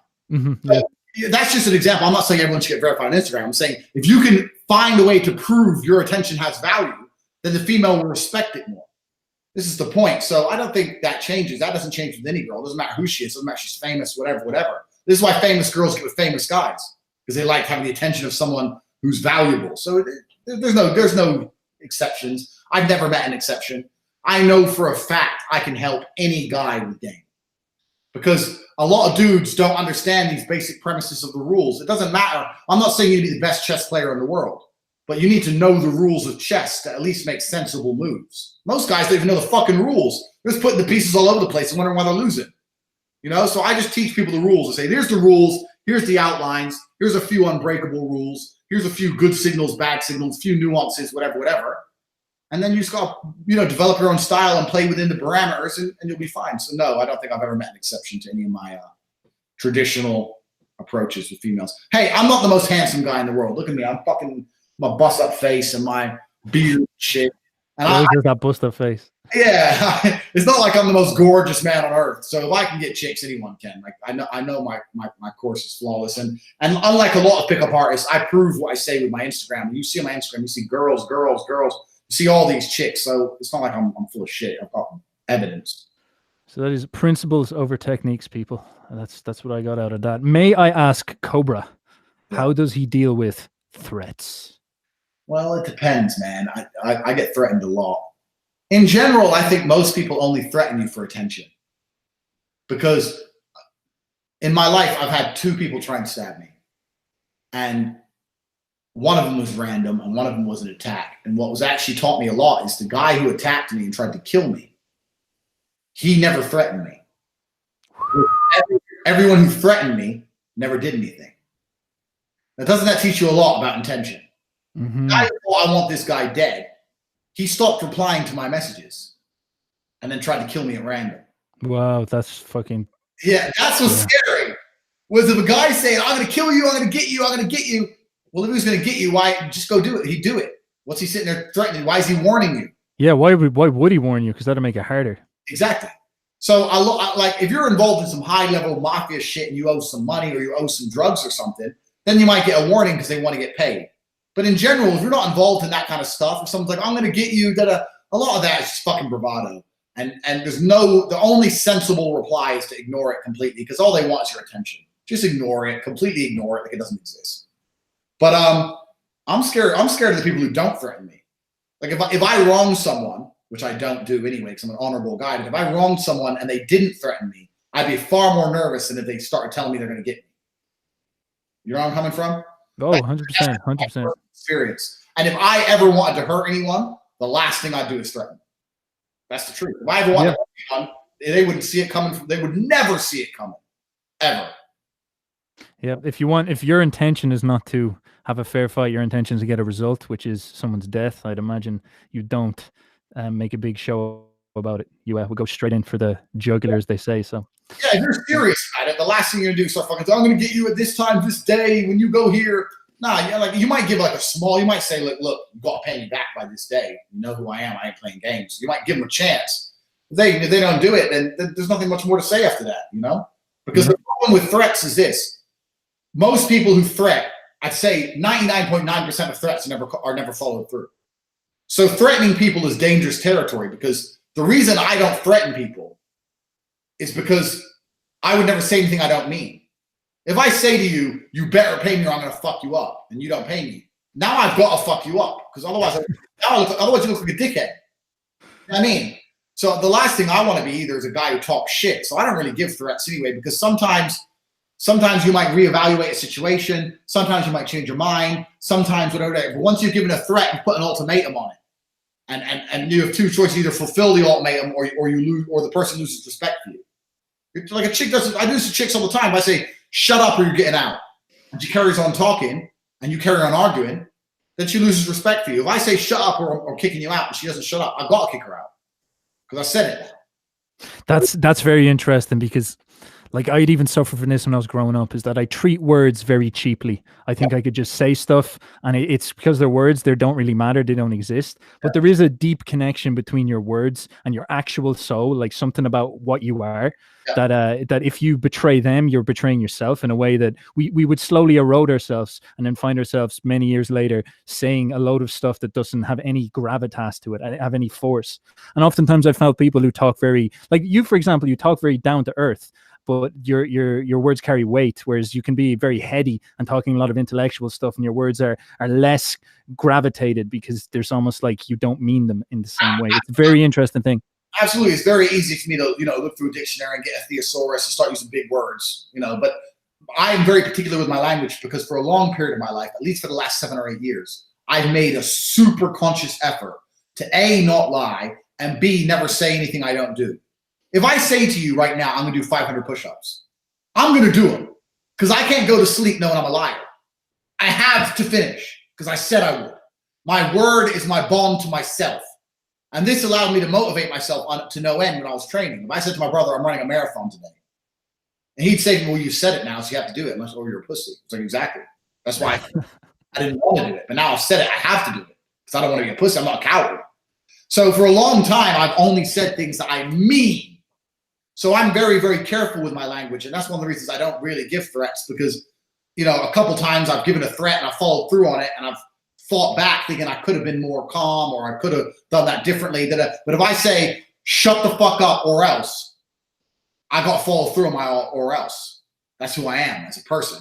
But that's also why my girls respect me. Like my girlfriend, I've been with her 6 years. I've kicked her ass out 3 times. If I say, shut the fuck up, your stuff's going outside, she'll shut up, because she knows I'll do it. She's like, he's done it before. That guy's crazy. Because I follow through every time. So, other people who know you well, they start to learn from you. And also, man, you can get a reputation amongst your people. Like, I've got to a point, there's people I can go up to and say, look, I need $100,000. I can't tell you why, you'll have it tomorrow. They'll be like, yeah, no problem. Not because it's not much money to them. It's because they know who I am. Wow, that's fucking incredible. I don't. If I say you'll have it tomorrow, they know if I have to rob a bank to get it, I'll get it. That's who I am as a man. So, it's an old school thing.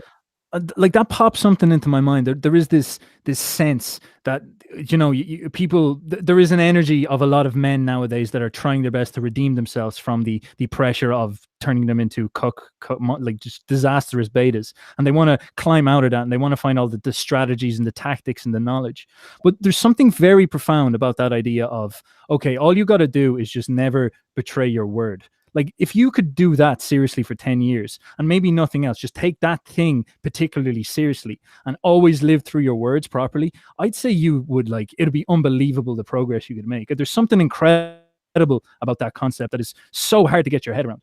It's also a reason why I think Jordan Peterson really popped for people, is that he was coming out and he was like, it's not obvious, you can just lie, man. Like, just don't lie. And then people were like, what? You can tell the truth and you don't have to lie. Fuck. So there's something about that. The words are sacred.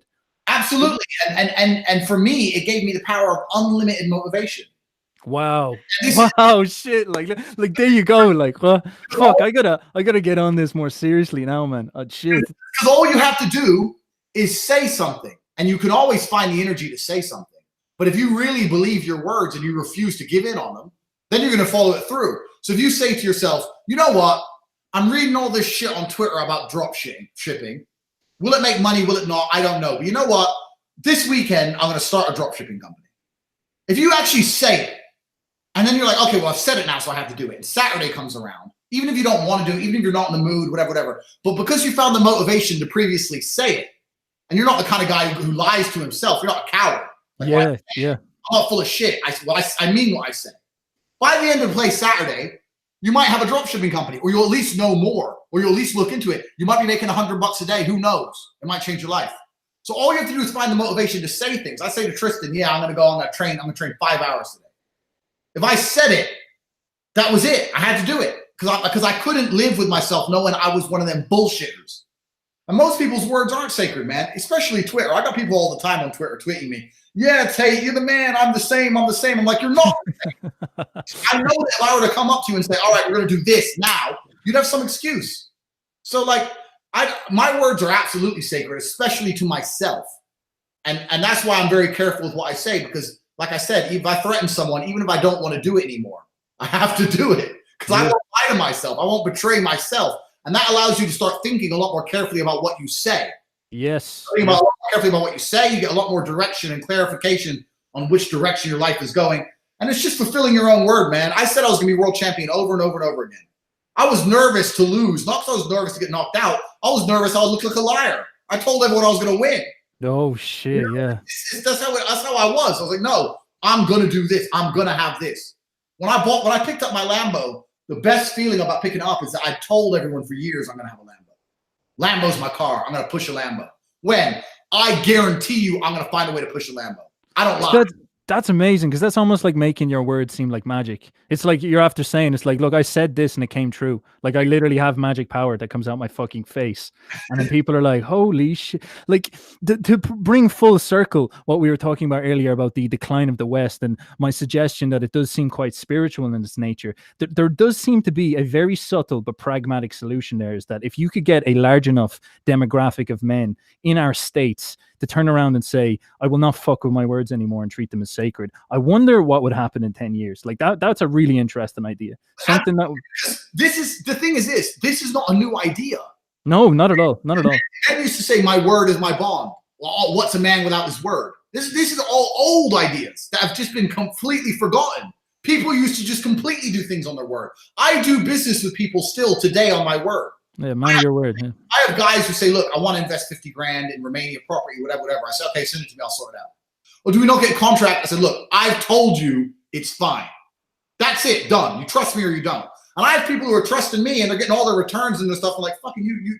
I've never seen anyone does business like you. It's like, fuck. We don't need courts and laws and sign. You need someone who knows and means what they say. Everyone I do business with is the same way. That's how we are as people. And it's so rare to find, but you're right. If everyone thought that way, think how much bullshit it would save even in general. And this translates to everything. It translates to business. It translates to everything. But it's especially true with relationships. I say to, like, if I get a new girlfriend or whatever, I say, look, you can't disrespect me. I'm telling you now, I do not take disrespect. I don't give a shit if she's Pamela Anderson. I don't give a fuck how much I love her. I don't care what it is. I've told her I won't take disrespect.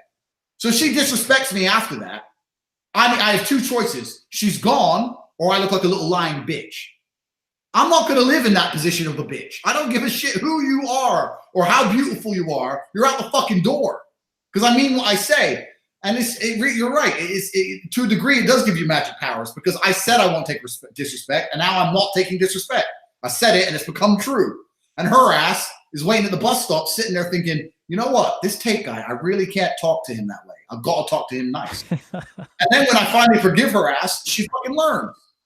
It's the way it ought to be, you know? Like, and this can help with anything. I say this to I had a guy message me on Twitter the other day saying he was struggling with his girlfriend, broke up with his girlfriend. I said, yeah, we've all been there, bro. But you don't care about her anymore. Say I don't care about her anymore. He was like, what do you mean? I was like, say it. Well, I don't care about her anymore. I was like, all right, are you a liar? Are you a bitch or what? Well, no. All right, then. So what's the problem? Go get something else. Done. It does give your words magic powers, because you break them. So when I say I don't get sad, that's what I say all the time. I don't get sad. Because I've had bad shit happen to me. My dad's died. I've had Bitcoin wallets hacked and lost £250,000. I've had shit go down, bro. But I never, instead of sitting there getting sad, I thought, you know what? Tate, you don't get sad. I was like, you're right. I don't get sad. That's just how I am. My brain's wired to my words. So whatever comes out has to happen. And it's like I can control my mind in real time. I can literally sit there and think myself out of a sad period in a matter of seconds by just saying the right words. Nah, Tate, your shit gets hard, you work harder. I'll say it, and that's it. Bam, more work.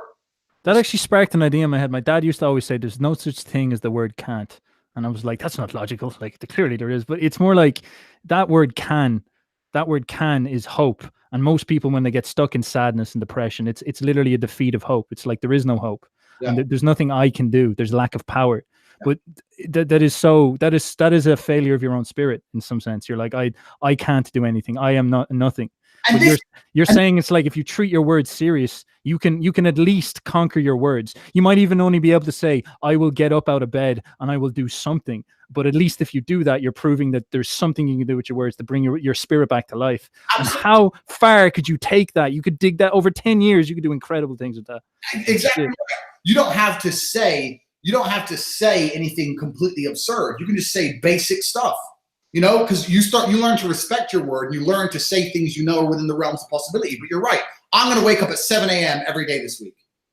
I'm going to wake up at 7 a.m. every day this week. When that alarm goes off, I don't think about pressing snooze. I said I was going to do it. I'm just going to fucking do it. That's how it is. And it translates to everything. I say this, man. One of the thing I say that triggers everyone the most is I say depression isn't real. But this all translates to that. My point is this. Feeling depressed is real.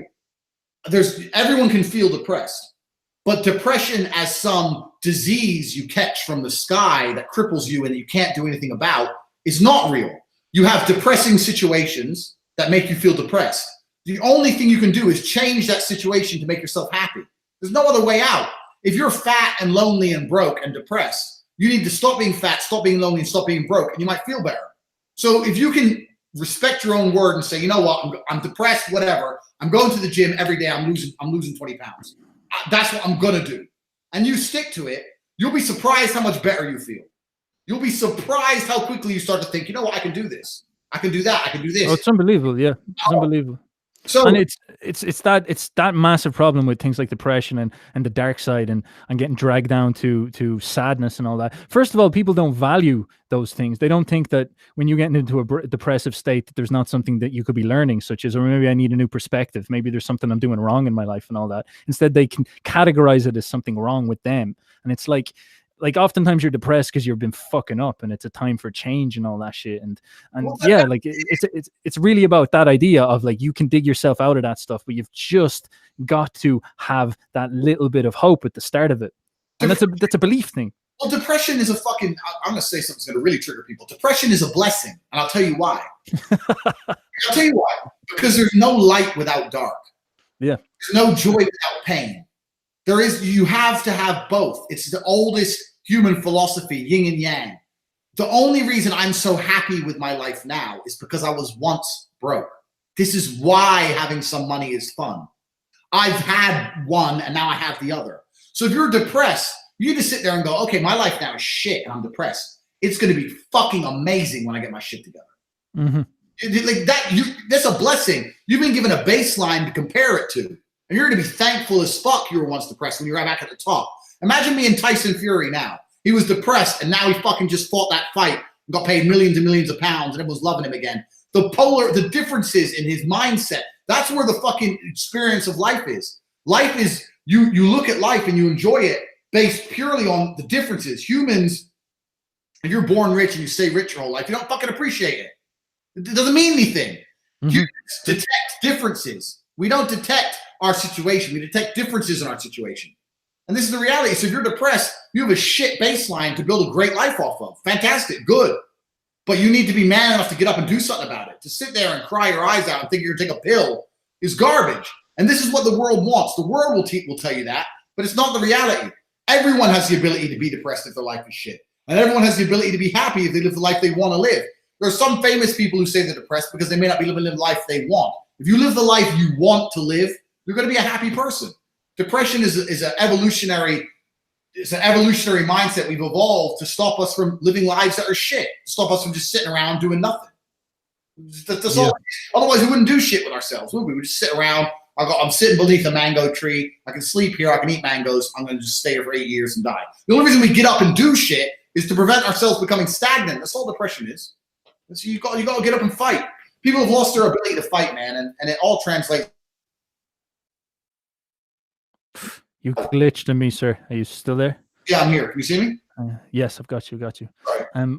I lost you at the end, but an idea did pop into my head, which is bringing it quite full circle. Is that you said that the fruit of life is in the difference, in that contrast, and most certainly what seems to be going on in our culture right now is that we have that great civilization, that comfort zone, and there lacks that gravitas, that danger, that evil, that sense of what it meant to be grounded into the floor and be like an ant, not a great human that we are now. And so what seems to be so strange, people want that, they crave that, so they have to literally give themselves depression in order to justify their beautiful existence instead of just having a bit of fucking gratitude. It's crazy. And also, I think a lot of people have the wrong definition of happiness.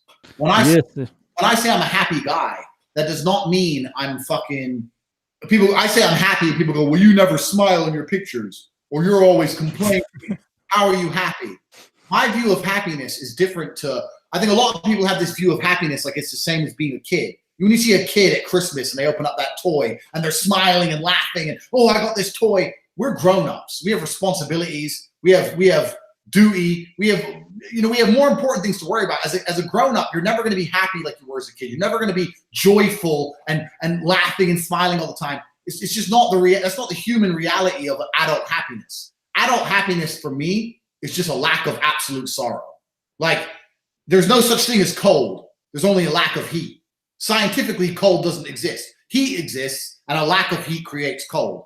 Well, I think it's the same thing with happiness. There's no such thing as happiness. There's just a lack of sorrow. If I'm not grief-stricken, if I'm not sitting here and I'm really devastated, if my family members haven't died, if I'm not bawling my eyes out, if I'm not really struggling, then I'm a happy person because I'm not completely sorrow-filled.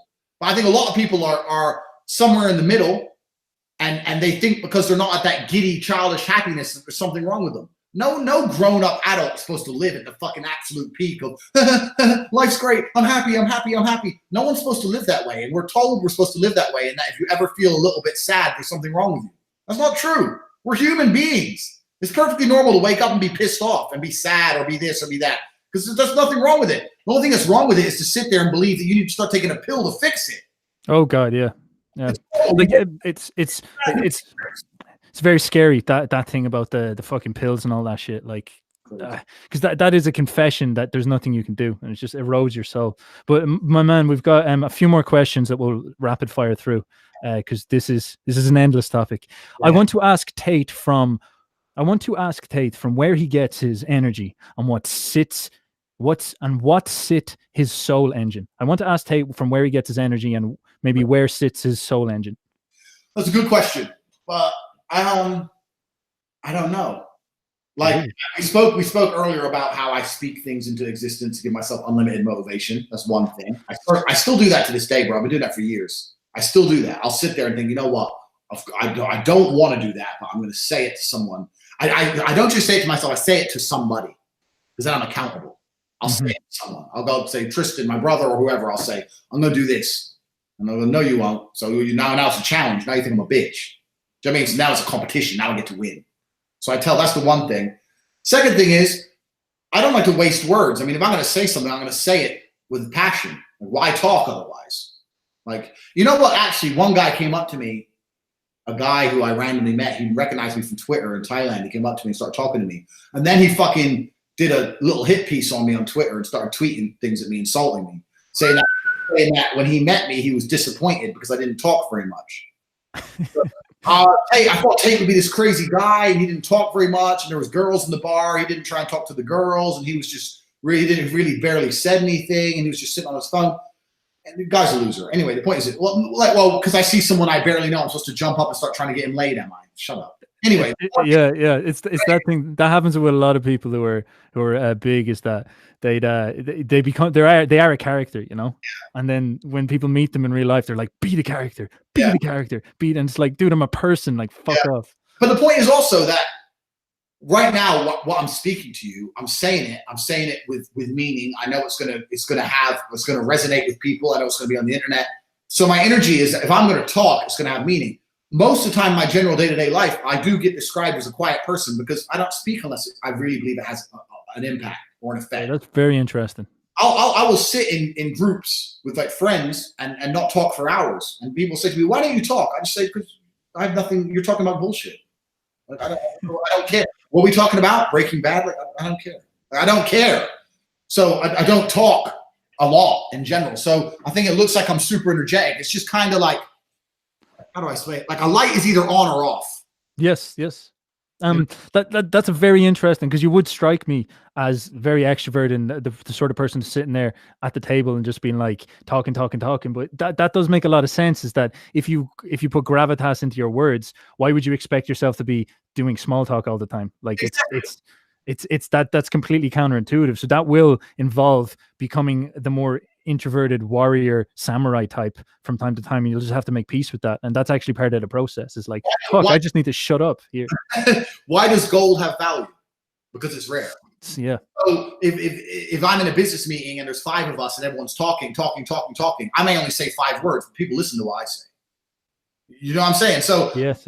I don't talk that much, and that's because I'm very specific with what I say. 1. And 2, because if I'm going to say something, I'm going to say it with meaning. I don't do small talk. I don't really talk about things I'm not interested in. I'm very to the point. If we're sitting around and we start talking about something I care about, yeah, sure, I'll jump in. But there's a whole bunch of conversation that I don't give a fuck about. And I know that as humans, you kind of feel like to not be awkward, you kind of got to join in. But I'm very clear about the point. I don't care. I'll openly say, "Oh God, I don't care. Just keep talking, guys." And I'll sit on my phone and tweet or whatever. I'm very prepared to not speak. And I feel like that means, like I said, a light's either on or off. A lot of people go through life and they're half on. I've heard this from someone else, this dimly lit. I'm not sure where I heard it from. I think it might have been Floyd Mayweather. He said that they're asking him if he thinks about fights outside of the gym. And he said, "No, I don't." Because a lot of people are like a half-lit light bulb, always worrying about it. I think about it 1,000,000% in the gym, and then when I leave the gym, I turn it off. I think that's a good way to be with your words. If I'm going to talk, I'm going to talk with conviction. I'm going to talk with passion. I'm going to say it how I mean it because I'm on. But if I'm off, I'm off. I'm not going to be the guy who sits there and is like, "Oh, yeah, interesting. So, yeah, so where did you go to school?" Like, I don't care. I don't care enough. I'm just going to be honest. I don't care. That's how it is. So, it's on or off with me. If I'm going to talk, it's going to mean something, or I'm not going to talk. So this dickhead will come up to me and goes, "You barely spoke to me. I don't know you, and I didn't think you were very interesting. I didn't want to talk to you. Like, why the fuck would I?"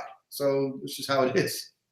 Gentlemen, this is a very fascinating concept. I most definitely am going to have a good think and put it into practice and see what I can relay to everybody. But most certainly take it serious. This is something that like can't really be indoctrinated into like a book or a course or something like that, because it's so simple. It's like, just take your fucking words more serious. Look at what it can do for you. Exactly. What's Tate's opinion on the current Brexit situation? Oh man, Jesus, these amateurs, bro. Amateurs. Brexit. You just triggered the man, people. Yeah, I mean, the UK had the largest empire on earth ever. Yeah. And I'm going to sit and pretend we can't function without Europe. Like, we fought Europe for 1,000 years. They were our enemies. And now we have to sit and pretend we can't function without them. This is some garbage, man. It's just globalist elites in charge in Brussels trying to make it extremely difficult for England to leave, and all the people who are in power in England are just elitists, and it's all globalism garbage, man. The fact that most people don't even know how Europe runs. You know what? EU has a parliament. They call it a parliament because it makes people think, "Oh, a parliament. I know how a parliament works." Do you know the EU parliament has no power to propose law, to repeal law? So it's just a bunch of people sitting around talking about laws which are proposed and implemented by a select group of people at the top that no one's voted for. Mm-hmm. So a bunch of people at the top which are completely beyond the ability to vote for. They have no direct correlation to the voting electorate. And they can pass any law they want, like let in unlimited refugees. And even if the parliament argue about it, they can do nothing about it. And if the people at the base level can't vote these people out of office. So you get to pass any. No. It's insane. And then England wants to sit there and go, oh, but we can't possibly survive without these psychos in charge of us. If I was in charge of Brexit, here's what would happen. I'd send them a letter saying, here's how much money you're going to get from England with a big fat zero. Yeah. That would be it. And I would then say, this is how I literally handle it. I'd say, okay, we're no longer in the European Union. Because there's a whole bunch of laws, everyone's arguing about the Ireland thing, the fishing, all this bullshit. Every law, I'm going to pass a law now that says every law stays the same until it's changed. Done. No money. All laws stay the same. We'll approach them one by one in our own due time if they need affecting or changing. Finish. We've left the EU. You got a problem, Europe? Fuck off. We're going to do trade with Donald Trump. Get over it. That's it. It's just insane. But your EU wants to make it so difficult for Britain to teach other countries a lesson. And England's too pussy to stand up for itself. It's really crazy, man. It's crazy. And it's crazy because I live in Eastern Europe, and Eastern Europe benefit most from the EU because they're taking all the money, because they're getting money out. They're not putting money in because they're poor countries. I have seen with my own eyes corruption. I've seen Romanian lawyers go through the paperwork to get a £250,000 grant to build a park and then literally lay a little bit of turf and put a swing set and keep 200 grand. I've seen it with my own eyes. I'm like, this whole system is bullshit, bro. It's all garbage. England needs to just get the fuck out. But the whole leadership, they're all idiots. They're all morons. I mean, I'm not going to get angry about it. England needs a Trump, but we ain't never going to get one. So would you approve of Trump taking that massive American industrial complex and conquering Western Europe and then establishing a god emperor? You don't have to answer that. That will get you in trouble. I really like Trump. Trump's a G. He's as gangster as you're going to get as a politician. But here's what's scary. Trump is the best you could ever hope for. But has he really changed anything? The colleges are still liberal. All the education is still liberal. Conservatives are still banned all over social media. He's got a few years left, and then some psycho liberal is going to come in. Everything's going to get worse. If Trump's the best you can hope for, and still he cannot defeat the liberal insanity, then surely that proves the game's over. Yeah, but my opinion would be it's spiritual, cultural, if you will. Like I don't see how you can win if you've got factories of colleges brainwashing people. Like that starts public school shit, man. And wait until they start with that whole gender stuff with 4-year-olds and stuff. Like you're playing on the defensive there. I just don't see how that can be achieved unless you are. It's almost like a software program, and you need to go to the root, and the root is actually to stop the sources of all that. And it's like Jair Bolsonaro down in Brazil. He said like he's going to kick out all the cultural Marxists in the education system. That was actually one of his big points. The reason why he got in is because he was so adamant that you're not allowed to tell children they're gay, and you're not allowed to have Marxism in schools. And he's like going hard on that. And so it'll be interesting to see what happens in Brazil. In contrast with like Donald he's having a tough time over there, even getting his wall up. So.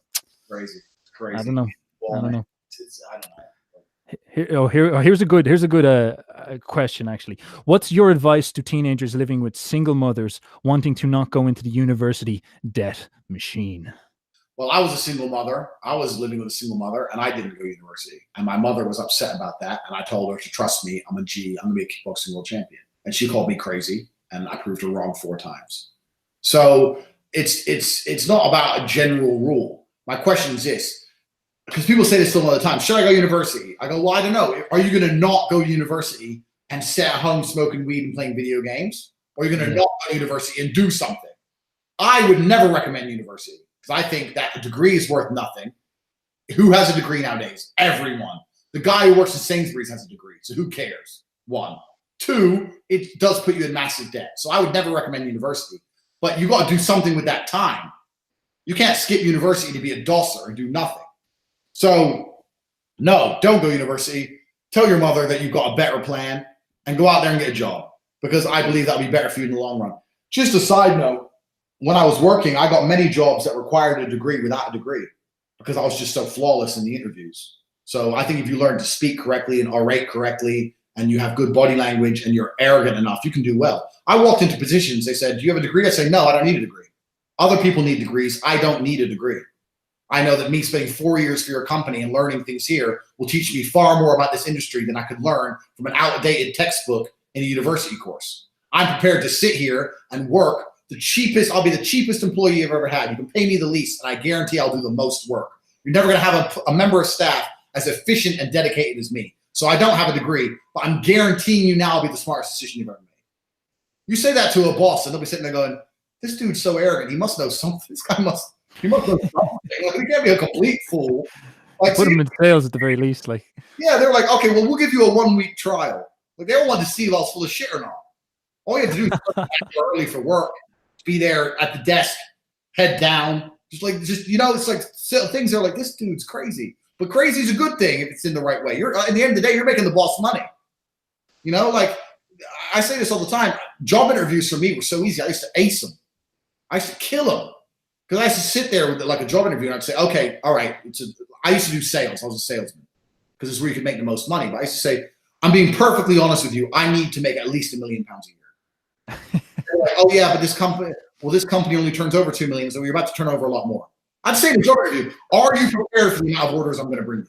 Because if I can't make $1 million a year or £1 million a year in commission, I'm going to work somewhere else. So if the company's not large enough, isn't prepared to fulfill the orders I'm going to be bringing in, so we can look after the client, so I can get repeat business, I need a job somewhere else because I'm not working for less than that.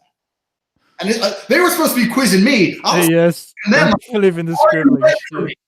And they were sitting there like, Ross, this dude. They're like, well, yeah, we can scale. Yeah, it shouldn't be a problem. But that's how I was as a person. So they always had to, even out of curiosity, they had to try me out. Do you know what I mean? They're like, this dude is crazy. All right, yeah, come Monday. That's good. I never needed a degree anyway, and I believe if I had a degree and I went in there and talked all pussy, I wouldn't have got the job. I didn't need a degree. And I don't think anyone needs a degree. You got to be yourself. You got to be adamant. Fuck that shit. You got things to do with 4 years and 30. And say if you are introverted and you may not believe that you have that ability to just ace an interview, most certainly put into practice Andrew's advice on taking your words more seriously, build up that ability. Maybe you could spend the university years getting that into practice. But also, it's quite recent, but Google and all them tech companies said that they will accept people who are talented enough who do not have degrees. All you need is to have a skill. So just learn the fucking skill, man. And if you're like some introvert who isn't good at talking, man, and you can prove yourself, all you need to do is be able to prove yourself, man. So just fucking, figure out what you want to do, what you're good at. Make sure you understand what you're good at. Maybe you have a good voice, or maybe you are quite technical or something like that, and then just see what opportunities you can make work with that. Because as we said before, there is this problem with the universities where they are part of this cultural machine that's more intent on, shall we say, a form of brainwashing as opposed to actual education. And what's even scary about the American system is they make you pay for it. So yeah, it's crazy.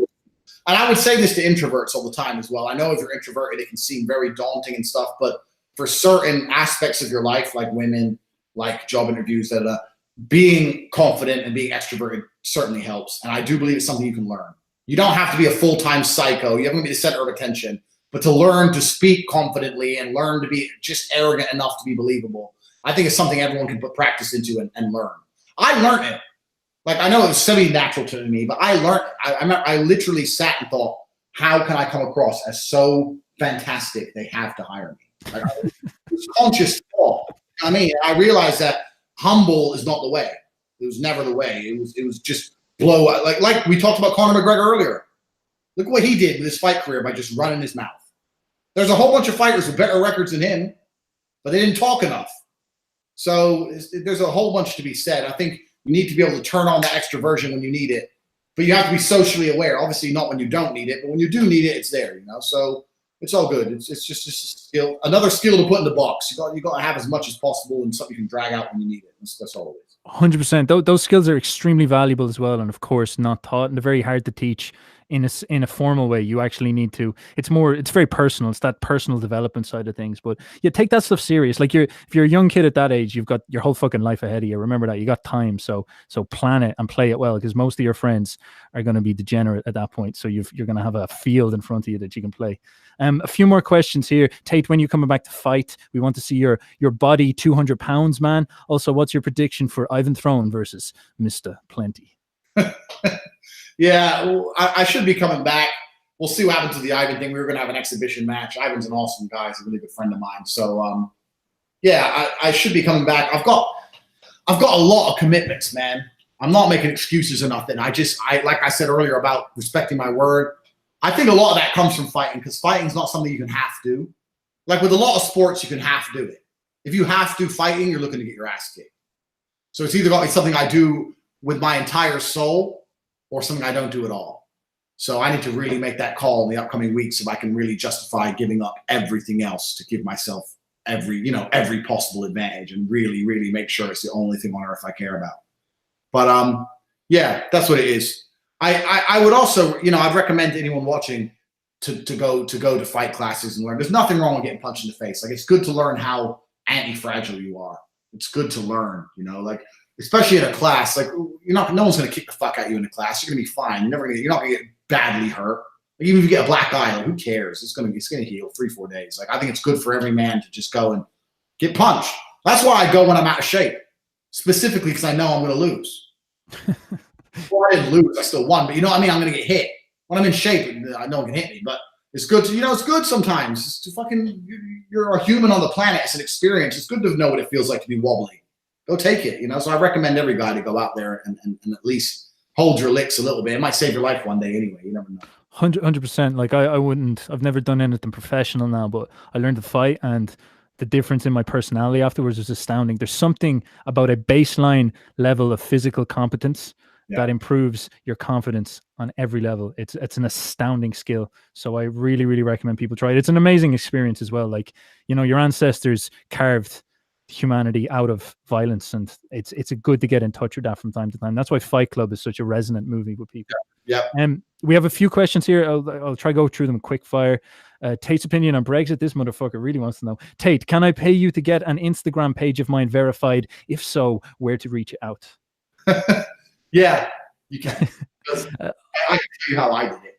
So email me. In fact, anyone who's watching this now who wants more of my knowledge, I've got a YouTube channel. I've got youtube.com. I type it into the chat now. Let me try to type it in. I'll link it on the description as well. Yeah, youtube.com/TateSpeech.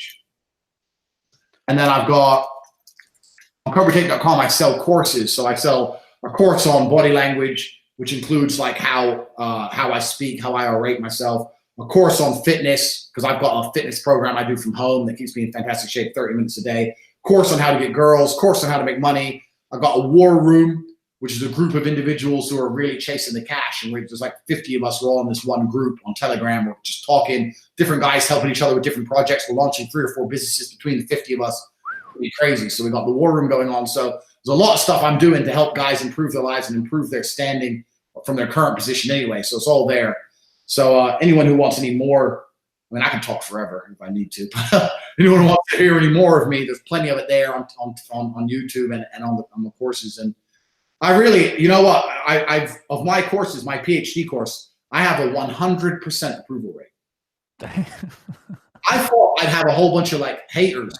I thought there'd be some little guy who's crap with girls who's going to watch it and then still be crap and then try and blame me. I have 100% approval. Isn't that crazy? Yeah, that's great, man. Not a single person has said this is not worth it. Every single person has said, wow, what the fuck? You made it so easy. So I'm proud of the courses I've made, I'm very impressed with the principle, as like I've been unearthing it and like putting it into practice. It's like value yourself and value your fucking attention, and the world will just change. Like, a lot of what we're talking about here is so basic, but it's good to really get it grounded in and understand, put it into practice. It's life-changing. Often the most life-changing things are very, very simple in that sense. So definitely, I highly recommend you fucking check out this man's channel. Like, I brought him on for a reason. It's like he's unbelievable orator, and he has he's a fighter. He's like a big character and all that, but more so the mindset behind it is the thing that is most fruitful. It's actually something that's really, really, really deep when you get into it, and really, really can change your situation. So most certainly take it into play. Anything you want to say there? Yeah, I was just going to say that I even caught myself the other day. I had some girl I was following on Instagram who I used to talk to, I don't talk to anymore. And I unfollowed her. And then she messaged me, because these girls notice this thing. Why did you unfollow me? But I sat there. But that's how I'm at that point with my attention. Like, literally, if you won't cook me dinner or suck my dick, I don't follow you. Like, that's the level I'm at. Like, my attention is so valuable. You don't get it unless you're actively participating in my life. So any girl you see I'm following on Instagram is a girl I can have at a moment's notice. That's the level I'm at. Otherwise, I'm not going to follow them. So when I see these thirst traps, when I see a girl with 5 million followers and these dudes like, you're so beautiful, just throwing their attention away to a chick they're never, ever gonna fuck. I'm just like, you guys have got the whole game so wrong. You know where I'm coming from? Oh, 100%. Like I think because you notice that as well. Like, talk about game. Like girls want something valuable. They want to win. This is we get so stuck in our head. It's like, I want to win, but girls want to feel like they're winning. They're getting like a fucking like a G, like a high status man. And if you pander to them and pedestalize them, they're like, well, he's not. I'm higher up in the status hierarchy than he is. Like it's never going to work that way. And there is that problem where even as a guy, like sometimes you're so desperate that you wouldn't accept, okay, right, I'm going to go through a little bit of scarcity and really fucking work on myself and stay true to my path, as opposed to like dissipate my attention into these like Instagram posts and all that. And the second you make that commitment and say, I will even sacrifice women to a large extent, I will scorn them, I will sacrifice them in order to go on this path to make me my best self. And the second you do that, your attention becomes more valuable, and then they start coming. It's astounding how that stuff works. But it's hard. It's emotionally difficult to do that, because in order to do that, you have to go through an actual feeling, which is like that feeling of loss, that fear of loss. And it's so easy in theory, but people, if you know what, I put everything down to chess, because I'm a chess player and my dad was a chess player professional, and I still play chess for hours a day. But it's risk versus reward. So I had a guy, I'm going to keep it private who he was, but he was he's verified. He's actually a very well-known celebrity dude, and he was hitting me up on Twitter for advice on girls. He had a problem with his girl, whatever. And he was explaining his situation about how his girl still talks to his ex, and he told her not to, and she won't stop, and all this shit. And I told him what to do, and he didn't listen to me. He said he didn't listen because he was afraid to lose her, just like you said. Yes. And they split up. But my answer to this was this. I said, look, you sit there and you say, I'm not going to go out with a girl who's texting her ex. So you either go out with me or you text him. You're not doing both. That's the choice. Now, if she and I explained to him, if she chooses him, then she's obviously going to fuck him sooner or later anyway. Like, all you're doing is accelerating the process. If you said, I'm going to leave you if you don't stop, and she said leave, then how many weeks do you think it's going to be until she sucks his dick? It's not. Now, my point is this.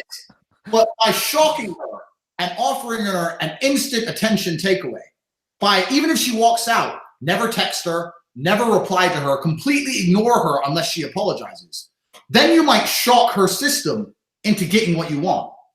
So yeah, it's a risk because she might leave you, but is it really a risk if the outcome of her banging him is certain anyway? It's just accelerating the process for a chance at victory. So I use this with the chess analogy. I say, if you're in a losing position and you're definitely going to lose, and you can see that if you sacrifice your queen, there's a hope of victory, even if it's unlikely. Do you want to sit there and keep your queen on the board and slowly get ground down and lose? Or do you want to sacrifice your queen? It may not work, but you were going to lose eventually anyway. But it might work, and you pull off the most brilliant move in history. And this is my point, especially with relationships. Guys are so afraid of losing the girl that they never take that risk. I've done that exact situation countless times. And sometimes I've lost the girl. I'm not going to lie. Sometimes I've lost the girl. But sometimes when I didn't lose the girl, I put myself in such a position of authority, and not in a bad way, but they knew not to fuck with me on such a level. People say to me, oh, Tate, your girl does whatever you want. She knows you have other girls. She never leaves you. How? It's like, because she's tried to test me, and I stuck to my guns to such a point that she knows now. So I can give you old stories, whatever, but I had an argument with this girl. We were out. She was at my house. She was at my house for like 3 days. I said, can you make me a coffee? I'm working. She goes, why would I make you coffee? I said, for 3 days, you've been in my house. We've been out eating. I've taken you out. I'm now doing a bit of work. I've paid 2 meal bills. You're sitting in my house. I'd like a coffee. Is it a problem to make me a coffee? Yeah, because you told me to. So, all right, if you're not going to make me a coffee, then just leave. Fine, I'll go. All right, bye. Are you serious? Kicking me out of our coffee? I said, no, it's not about kicking you out of our coffee. It's about the fact that I looked after you for days. I'm sitting here now working. You're doing nothing. I think it'd be polite if you made me a coffee. It's not a big deal. I didn't complain when I paid that £200 dinner. If you don't want to make me a coffee, then you're not the kind of girl I want to be with. Just leave. So she got in a mood. She got her stuff and left. Yeah? So the reason I pulled that move, most people think, Tate, you're being petty. But I pulled that move because otherwise, if she said no and I accepted it, what tone am I setting for the relationship? Yes, yes. How am I saying? So I had to lay it down. I said coffee. You said no. I said yes. You want to then get out. 2 days, 3 days, 4 days pass. Are you done being silly yet? Then she tries to pretend I'm being silly. So listen, I'm telling you now, I'm not going to be with a woman who's refusing to do such a small thing for me. The kind of guy I am and the life I'm going to give you, the quality of man I am, and the kind of respect I have for myself, if you refuse to do something that small for me, I don't want to be with you. So you can stop texting me now if making me a coffee is a problem. Anyway, a few texts later, blah, blah, blah, blah. A couple of days later, she comes to my house, and the first thing she does is make me a coffee. I said, you're not coming to my house, so she comes straight in the door and make the coffee. She goes, okay. Walked in, made the coffee. Left it, I didn't even drink it. But I won the exchange. But the whole point of it was I sacrificed my queen. I risked losing her forever. Most men are not prepared to do that. I risked losing her because I would never take her back without the coffee. But it's risk versus reward, isn't it? Look what I pulled off. Next time I say coffee, do you think she thought about it or do you think she got up and fucking made it? And this is the point. Most men don't take that risk. And this is why I say in the PhD course, you got to be talking to so many girls that you're prepared to lose one. Because I'm not going to be in a relationship unless I'm in charge. Because if we're walking down the street and someone comes up and tries to take her handbag, I'm the guy who has to get stabbed to protect her. But she doesn't want to make me a fucking coffee. That's not a fair exchange. So I have to be in charge. That's how it's going to go. So if I have to make those big risk moves for the big rewards, I'm going to be that guy. That's how I'm going to be. So that's what a lot of it is. You have to look at life like that. I mean, a lot of people are, like you're saying, especially with girls, the fear of loss prevents them from really laying their shit down. I'm not saying you have to be a psycho. I'm not saying you have to be like that. You got to be fair and honest. You have to have certain boundaries that you won't break on. And she has to see it. That's 100% what it, like that. Something just clicked off in my mind about that is you're speaking about this idea of having a principle active in a moment, and people will be like, oh, it's petty, it's a coffee, but it's not the coffee, it's the principle that you're pulling out. It's like it's like the same thing with the word. It's like you say, I will do 500 push-ups, and it's like, dude, like that's just kind of a bit ridiculous. Like it's 500 push-ups doesn't mean nothing. You get to 200, it's not a big deal. But you're like, but the principle is active. It's like if I violated this principle, I violate my words and they're no longer magic. And if I violate this relationship, it's no longer magic. And it's that idea of drawing. It's almost like an existential and an invisible boundary. It's a principle that you're acting on, and it is actually hyper, like it's a masculine thing. Even if we're going to bring it this big, it's like that's what's going on in the West right now, is that the principles which built the West are now getting violated, and people think it doesn't matter. It's not a big fucking deal. The boundaries of the West are getting violated. It doesn't matter. But the thing is that it caused a lot of death in that moment. And it's the same thing. It's like these moments full of tension, they matter because they really build something. Like I was saying to this guy, the fact your girlfriend even thinks it's normal to be able to text her ex while she's with you, does that not show how fucked up society is? Why is she talking to that guy? He put his dick in her, and now she's with you. He thinks he can text her. Why? And he's like, oh, is that not a bit extreme to tell her she can't talk to him? I'm like, no. It's extreme. Like, it's like these men are taught that it's wrong. Like when I say my girl has no male friends, they think, oh, you're psycho, you must control her. I was like, no, she knows that she has the choice of being with me or having male friends. And she made her choice. So she doesn't have any. Because I'm not going to have a girl surrounded by dudes. Because that's my call. If you want to have male friends, that's fine. But you're not going to have me. So make a fucking decision. So I don't know why people think I'm the crazy one for sticking by my principles. And they're like, oh, how come you and your girl always get along? Because she ain't have a bunch of dudes in her ear trying to split us up. That's why we get along. That's why it's fine. Because I'm the one she talks to, me and my brother, and a bunch of other girls, and there's no dude in her ear saying, I'll be better to you, I can do better. All that shit that men put up with. They wonder why their life's so fucked up. But they're so afraid to do what I did with the risk versus reward. You have to be able to call a bluff. Trump said it. Trump said in his book, Art of the Deal, you have to know when to walk away from the table. Yeah. You got to be able to do it. Most dudes never do it to a chick. You know what? The number of hot girls who I've dumped who hit me up years later. Years. And it's because they can't get over in their mind the one guy who dumped me, the one guy who didn't give in, the one guy who didn't care is that Tate fuck. That Tate guy. He's the only guy who didn't give a shit about me. Every other guy gives me what I want. Why didn't he give me what I want? And then they think, I've got to try again to get him to give in. And they end up coming back.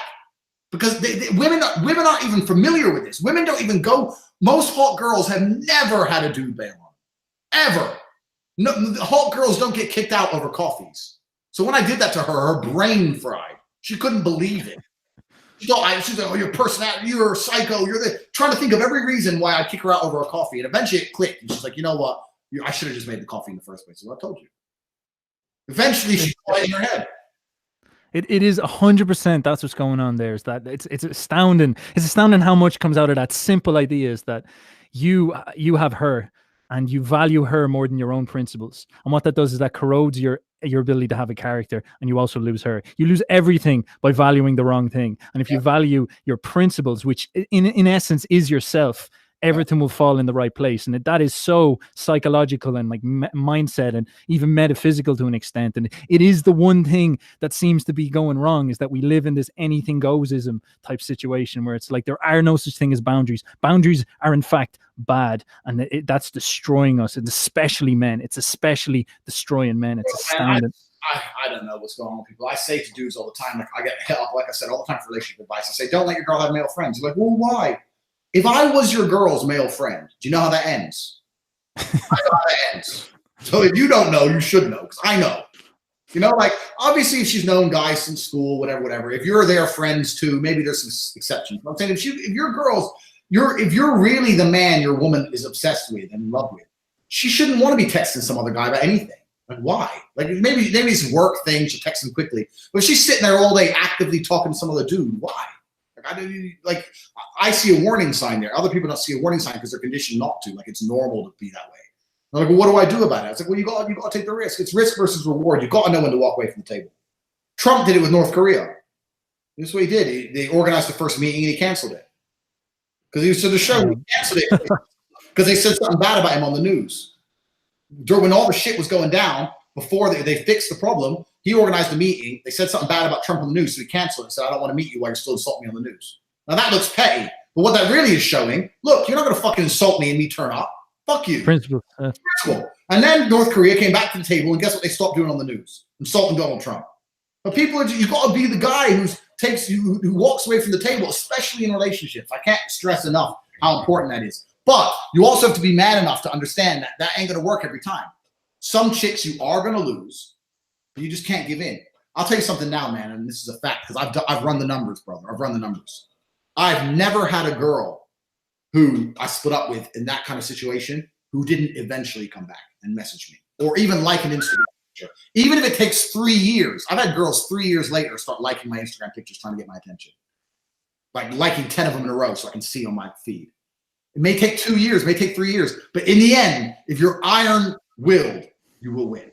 But most men never are. Most men always crack. I'm not the text first guy.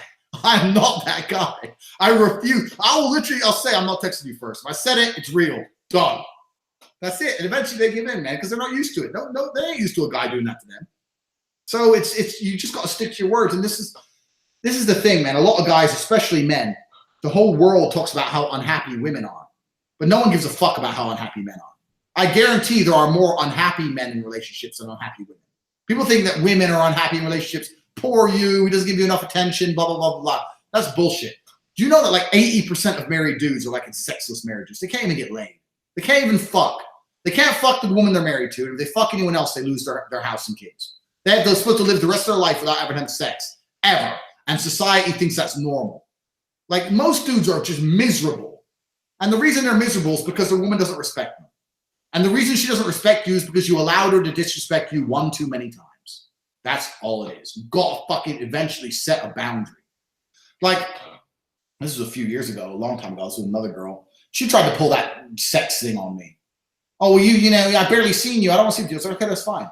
But, you know, I'm just letting you know, if I want to have sex, I'm having sex with somebody. You want to play these games, I'll have sex with someone else. I don't give a fuck. What does that mean? I'm not telling you you have to. I'm not trying to be a rapist, none of that shit. I'm saying, if you want to carry on this game, I'm not going sexlessly. I'm going to fuck someone else. That's the reality. We'll do it then. All right, I will. So I did. Fuck. I'm not playing games. So you just gotta be straight to the point. And all these men in their sexless marriages, they just sat there and ate too much crap for too long. The world is trying to, especially against men, we've been talking about this for a long time, but how it's trying to condition us. It's conditioning you to take a whole bunch of shit. As a man, you can be a man of honor and you can fit well into society and you can go through life and be nice to people and still take no shit from anyone. Yes, I agree 100%. That is like that is the danger. I think that is the problem, is that people say those two things can't go together. You can't have standards and be an honorable, noble man. In fact, I don't think you can be an honorable and noble man unless you have standards. I would always worry about a male feminist. Like, he's more likely to betray you than a man with honor. And that's a very interesting problem, is that we don't have a conception of that anymore. And it's very, if you want to talk about toxic, I can think of nothing more spiritually toxic than not knowing the best form of masculinity we could have. We only have a conception of the worst. So it's a very strange problem. Very strange problem. Absolutely agree, man. Because I say this now. I am polite to everyone I meet. I say please and thank you. I get through my life fine. I have plenty of good friends, but I don't take shit from nobody. I don't take shit. I saw that today. You left a tweet and you're like, I don't insult women. And I was like, it just kind of struck me, because there was this, you have this sort of thing where you're talking to girls and you want to kind of cut them down off their pedestal. So you'd like make fun of them a bit, you'd nag them or something. And you were like, oh, I'm quite polite. I'm like, what?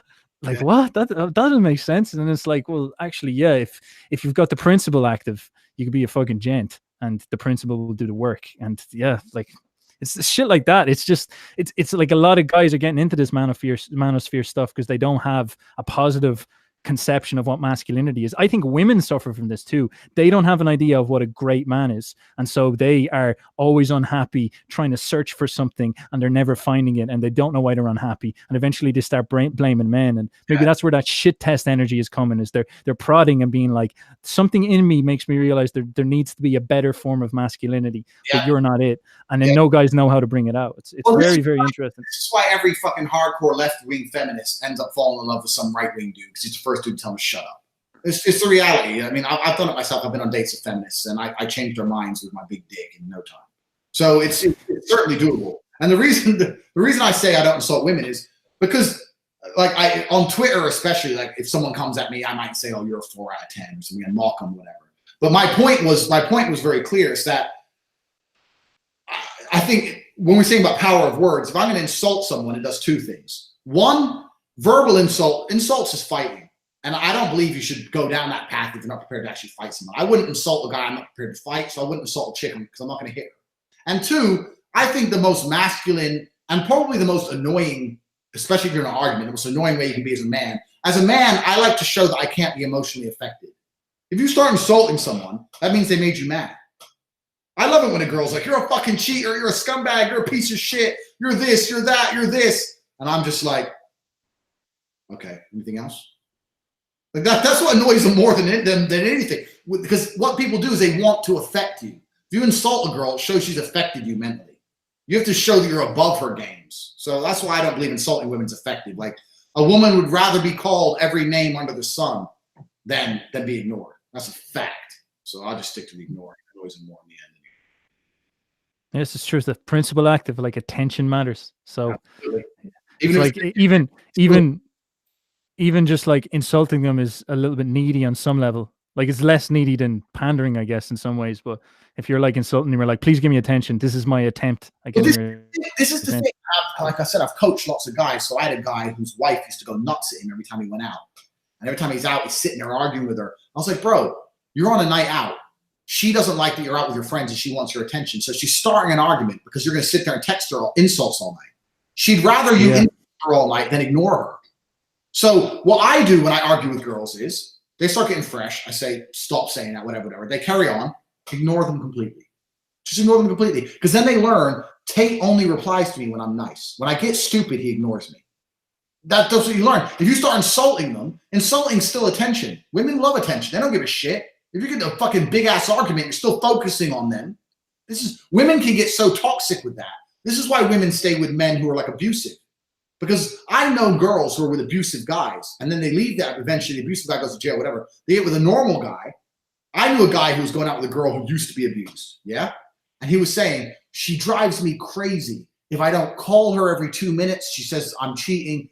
And she flipped it because she was so used to so much attention from this abusive guy that when a normal guy was with her, she was like, he doesn't care about me. And she was flipping on him. Text me more. Wow. Because she wanted the attention she used to get from the guy who would call her every 2 minutes and not let her out the house. So the women, a lot of them stay in these relationships for the wrong reason because they're getting something out of it. Even though they'll never admit this. They're getting something out of it. Otherwise, wow. It's crazy. So they would see abuse as valuable attention. Yeah, That's it's Jesus, just that's so constant. insane. Because that makes sense. Yeah. Because why else would they stay for 10, 11, 12 years? I mean, they say I can't leave. We all know that's bullshit. It's the Western world. You can go to any police station, get him arrested, and you can just keep the house. So why the fuck did you put up with it for so long? Because he called you every 10 seconds and you felt important. Even if you didn't like it, even if it annoyed you, the attention overload, you got so accustomed to it that now when you're with a normal guy, you're calling him every name under the sun for not giving a shit because he ain't called you in 2 hours. He's at work. So it goes to show that's how focused and fixated females can be on attention. So a woman would rather have a huge argument with you and you call her every single name than ignore her. That's the best thing you can do to annoy a chick. Just ignore her existence. It's the only thing you can do. Well, like, yeah. So I say this to guys. That's why I say I don't insult females, because if a woman ever makes me mad enough to want to insult her, then I know the correct thing to do is ignore her. If I start saying, you're a stupid bitch anyway, then I just look like a dickhead. Anyway, you're a stupid bitch and you're a fucking hoe. Like, why? Just like when she texts me and says, Tate, you're the worst man in the world, I just completely ignore the text. That's how I win. That's the best way to do it. It reminds me of some Schwarzenegger, Arnold Schwarzenegger. He said before he was when he was in his prime, properly going for that like Mr. Olympia physique, and his car would break down, little shit like that. He said he would literally have no emotions whatsoever because he literally dedicated all his focus towards his gym work. And it's this idea that if you're on your path, if you're on your purpose, like even dispensing of energy towards an argument is actually a waste of time. It's sometimes it's better to be insulted and not care and move on and focus on your goal, because in the long term, that's what matters, and that's how you create that valuable attention thing. It's a active principle. It's so fucking true. People, check out this man's PhD program. It looks very, very interesting on the surface, and we've only barely scratched it, sir. I'll see if we can get a few more questions, and then yes, we may have to wrap. Here we go. What are your best methods to control your anger? It's a good question. I think anger is a fantastic thing to feel. A lot of people are told. No, I get it. A lot of people are told to not feel angry, and I think I'm going to send that to CNN, man. Yeah, I think that's wrong. I think you should absolutely feel angry. That's a great thing, but you need to learn to channel it. Now, there's a million things you can channel it into. You can channel it into the gym. You can channel it into your business. You can channel it into whatever. But you're not stupid. You know what's going to positively impact your life, what's going to negatively impact your life. My life was built off the back of anger. I was too angry to sleep that I was broke. That's how I got rich. I was too angry to sleep at the thought of losing. That's why I trained. I was completely built on anger. And I channeled it all in the right direction. I have no criminal record. So I'm never going to tell anyone not to be angry. I'm going to say make sure you put it into something worthwhile. If you're genuinely pissed off, and I mean genuinely, think how much energy that is. That's a little ball of force. I'm pissed off. That's it. Fuck it. That's it. I'm doing this today. I'm finding a way to get this done today. That's good. What a lot of people do is they pretend they're angry, but they're not. Oh, I'm angry, but really I'm just miserable. I feel sorry for myself. Now that is negative. That's never going to help you.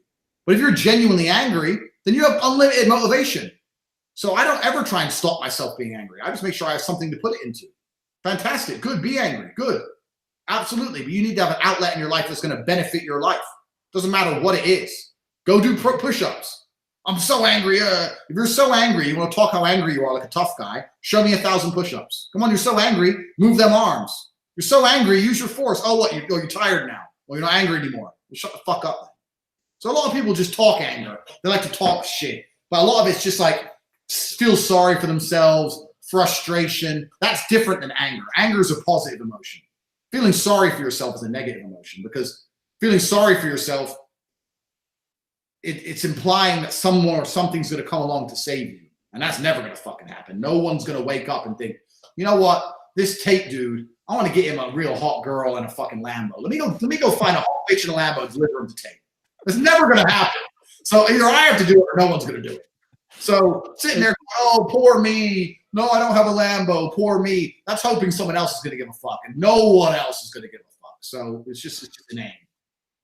It's absolutely true. I think this is this is another conspiracy here. Is like there is a denial. There is a fundamental, despite the fact that we deify getting all feely and emotional in this society, there is a denial that our our strongest emotions have positive qualities such as anger. Anger most certainly wouldn't exist unless it had a purpose, and that purpose is like can't be negative if it's applied correctly. Anger was the way a warrior would carry himself through a Absolutely. fucking battle. Anger is the way you'd fight against injustice. Fear has a place for you. It's telling you that you're about to enter risk. Yeah. And for some reason, there's this push where we take ourselves away from those power emotions, such as confronting fear. Well, maybe fear is there a bit, but stuff like anger is higher than apathy. And Yeah. there seems to be this push where it's like keep people in, like be feeling, but the only feeling you can have is this low, heavy, apathetic, almost depressed state, because that's a grounding, heavy state that pulls you down. Whereas anger pulls you up and puts you into a state of action, but it's wild and hard to control. And most certainly, if you can control it, it can become a great asset. Like anger has been a friend of mine many times, but it's a very intense experience. But then again, so is life. Absolutely. Did you give a specific method? Do you have methods, or is it just like having the right mindset towards it? If I ever get really pissed off, what I try and do is I really try and see beyond myself. I really try and think of, I really literally, in my mind, I will literally sit and imagine myself sitting on this chair and looking at myself from above and realizing two things. One, how unimportant my issue is. And when I say unimportant, I don't mean unimportant to me. I mean unimportant to the world. Like in regards to the stars in the sky and the solar system and fucking, is any of my problems going to stop the sun rising? Is any of my problems going to stop the tide coming in? Like it's just the reality of the world is that how much I am upset, it really doesn't matter in the grand scheme of things. That's the first thing. And two is that anger can be channeled into anything. Anger can be channeled into inaction as much as action. So like if a girl really pisses me off, I'll take all that anger and channeling it into not texting her. That's an inaction. But I'll sit and think, you know what? I know what the right thing to do is. If you sit long enough, no matter how angry you get, you take a few seconds as a full-grown man, sit, decide the right course of action, and put the anger in the correct direction. Because if I have a girl who doesn't really annoy me, and I have to cut her off, and I don't want to text her anymore, but she hasn't really made me mad, then even I'm sometimes tempted, like, you know what? She had a nice ass. Maybe I should text her. But if she's really pissed me off, then it's very easy for me to not text her because I've got anger in that direction. I've got motivation. Like, nah, she was out of order. Nah, fuck her. No, I'm not going to text her. So anger is a fantastic thing. You just have to sit and think outside yourself and realize that, one, whatever's stressing you out, you're not going to care about in a few years anyway. So, you know, it's not the end of the world. Two, the world doesn't give a shit. And three, just make sure you make a correct decision before you channel into something. That's all it is. You just got to sit still for a few minutes and like meditate from outside yourself and think, you know what? Man, it was only a few weeks ago I lost $250,000 Bitcoin wallet I had. $250,000. And I sat there and thought, you know what? That's a fucking lot of money even to me and this and that. Then I got pissed off of it. And I thought, you know what? Who gives a fuck? Besides, no one gives a fuck. There's no point in me complaining about it. There's not much I can really do about it. Do you know what I mean? All I got to do is try and make more money. It literally, even my brother said, you're the only guy I've seen lose $250,000 and 3 minutes later he's just talking as normal. So what the fuck else am I going to do? What am I going to do? Just call all my friends and cry about it, sit around hoping for support. Does it bring the money back? Like, you know what I mean? It's just, you just got to be like that kind of guy. Like, all right, you know what? I'm going to take all this anger and I'm going to channel it into work. And for a good week, I slept 3 hours a night. But who gives a shit? Because I was all nervous and I was pissed off and I couldn't sleep. But half woke up, fuck it, back on the computer. You know, you just got to channel it in the right direction. I'll probably make more money than that $250,000 I lost. So it's 100%. 100%. I gotta be. And it does come down to that fundamental principles. You gotta honor your emotions. You gotta know that they're there to help you. And it's so weird that you're told to be more emotional, but don't in any way go toward like try to redeem your emotions and make them useful. It's like be more of a depressed bitch, but don't be more of a angry motherfucker who wants to change shit.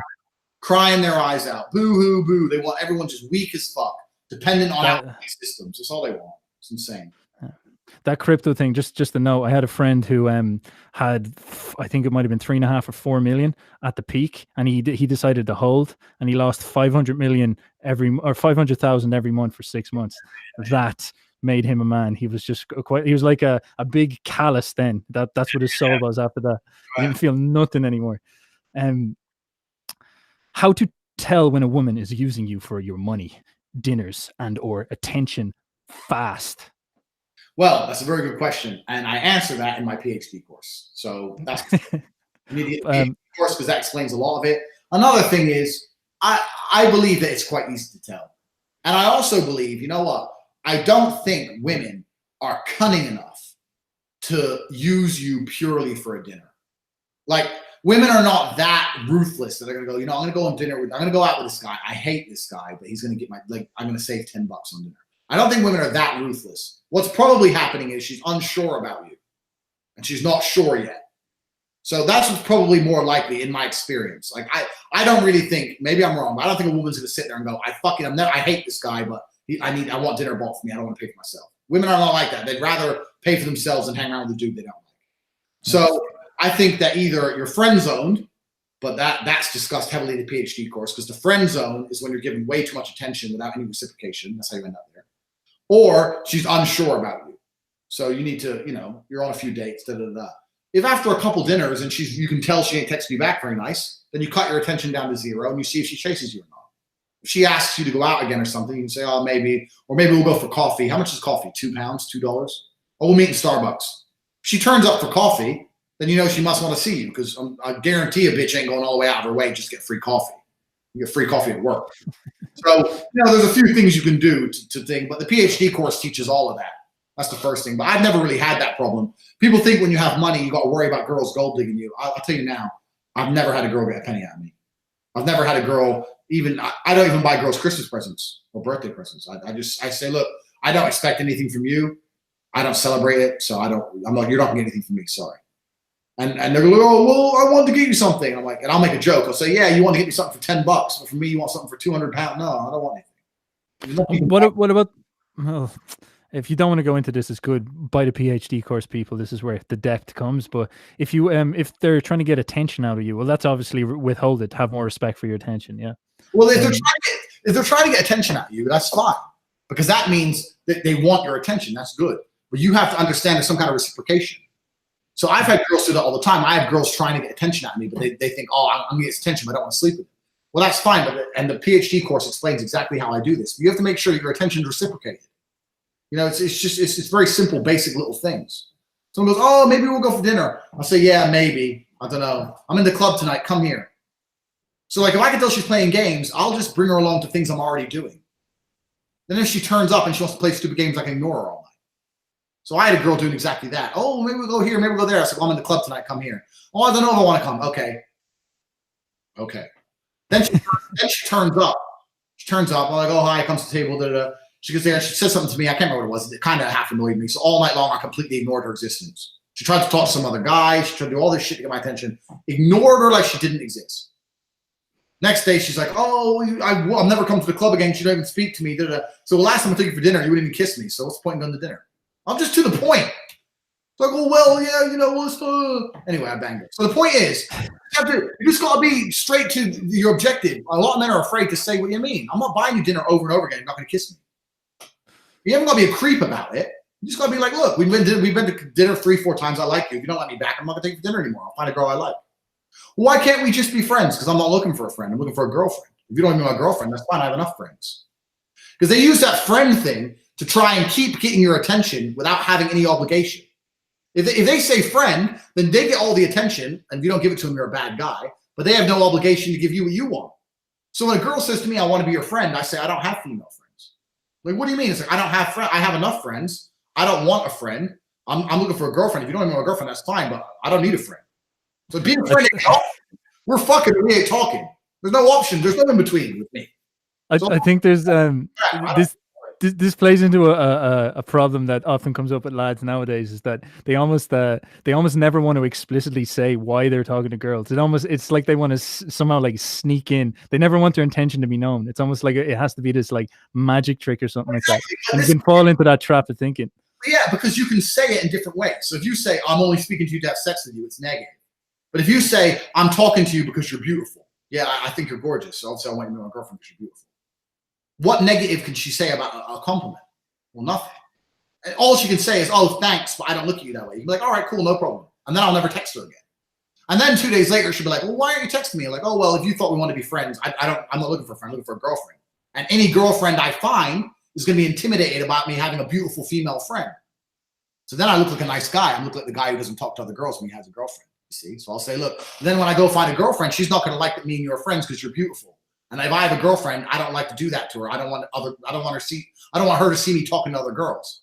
Then she's gonna sit there and go, this guy fucking, maybe if he's a good guy, some other girl's gonna get in and get all his attention. I'm never gonna have any of it ever again. Then they start to think, well, maybe I do need to fuck him because there's no other way to get his attention.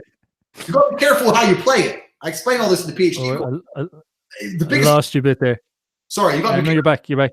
You're back. I heard PhD course, so it was all good. It was getting a pitch in there. Yeah.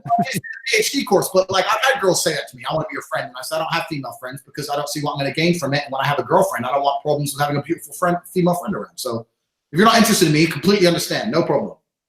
Have a good life. Bye. And I'm not a dickhead. I'm not aggressive. I'm not rude. I'm not any of the things that some of these pickup artists teach, like insult her first, all this complete garbage. I'm none of that. I'm a completely nice guy who called her beautiful. And if she ain't interested, I'll never talk to her again.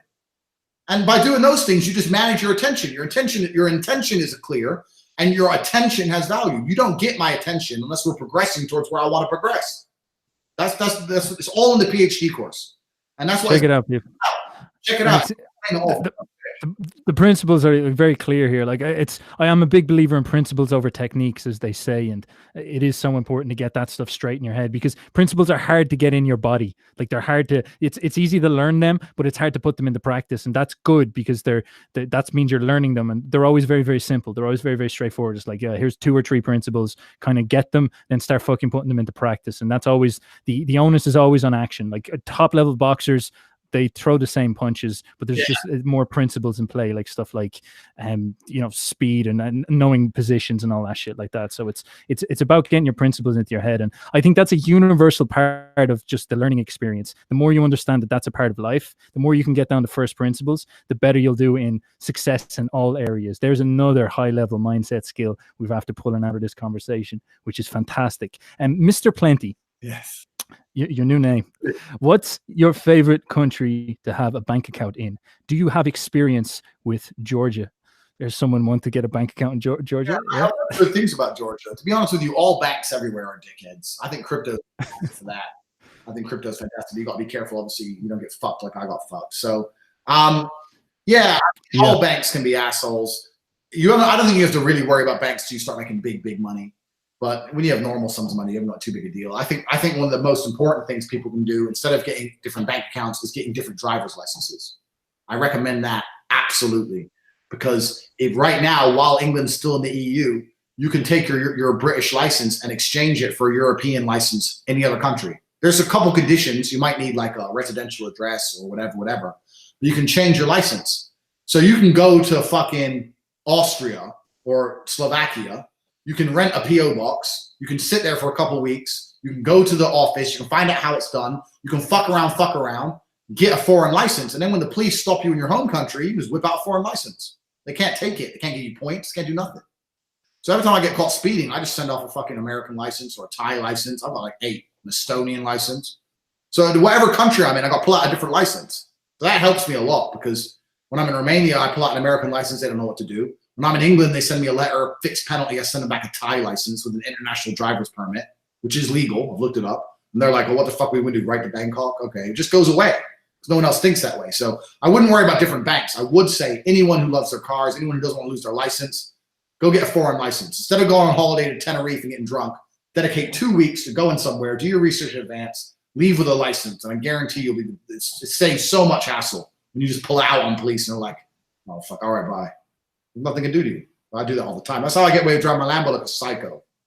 So it's an interesting thing of play there is that you want to be resistant. You want to be resistant to the machine of the state somewhat, because the state has this ability to tyrannize you to some extent and to be a truly free man. Because this new situation where you've got all the paperwork and all the like all that big elaborate bureaucracy over your head all the time is a very modern thing. Like America was founded on the principle of like fuck the government, make it as small as possible. And now we live in a place where the government is just an absolute like monster and it's everywhere. And so there is this push. It's like how do I live free? How do I put myself less accountable to these governments? And this isn't a slight to them. Like they have their place and they have to do what they got to do, but you got to make yourself invulnerable. It's almost like a negotiation thing. It's like you got to have a position of power so that you don't have to cuck to the government too much. Yeah, you're completely right, because the government has control over all our lives. So for a long time, I was thinking, how do I get off the government list? How do I get off the grid? And then I realized it's impossible to be off grid nowadays, because you need a passport, you need a bank account, you need a driver's license, you need things. So then I thought, well, if I put myself on as many grids as possible, then you can't lock them all. So you can take away a driver's license, you can lock my passport, you can close my banks. I don't give a fuck, because I have another passport, another driver's license, and more banks. So I've got 8 passports. I've got 14 driver's licenses. And I've got bank accounts in every country I've ever visited, ever. So I've got my shit so fucking diversified that if they were to say to me, okay, stop Andrew Tate from traveling, even they would be like, okay, well, we blocked his English passport. I think he is an American one. We blocked that. Estonia, Nigeria. Who the fuck is this dude? They wouldn't even find them all. Like that. So that's what I've done. I put myself on so many grids that there's no one government with control over my life. If you're only on one grid, then that one government controls your entire life. Like I live in Romania now. I don't even know who the president is.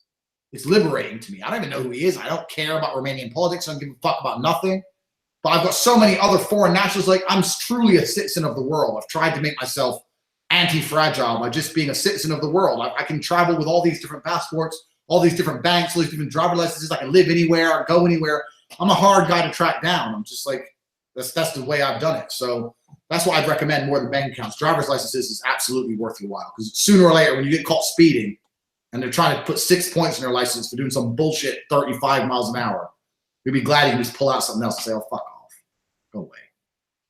Yeah, it's a very interesting idea. And like to take it to an interesting place, like your reminder speaks his mind. Now, if you did that and you were in a position where someone could just take everything from you fast, you'd be very, very vulnerable. So it is an interesting thing. I guess a lot of guys in our circles, a lot of guys who'd be listening to this, they would be interested in becoming successful, and then at that point doing what we consider the moral thing, which is to try your best to stabilize the direction of the West. We'll put it that way.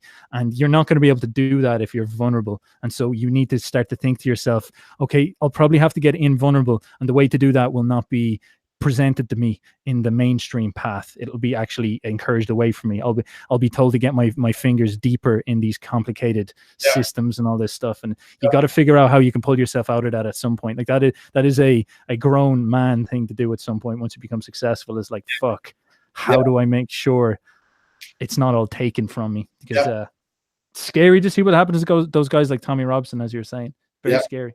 Yep, happens out of nowhere as well. So you got to be careful. I mean, once you hit billionaire status, it's nearly impossible to hide. But if you've got a couple million, you can disappear. You can disappear. I could disappear tomorrow. No one has a fucking clue where I am. So if I want. Yeah, man. But on that note, but it's all good. What'd you say? Sorry, come again. I won't disappear yet. I'm gonna upset a few more people, but maybe one day.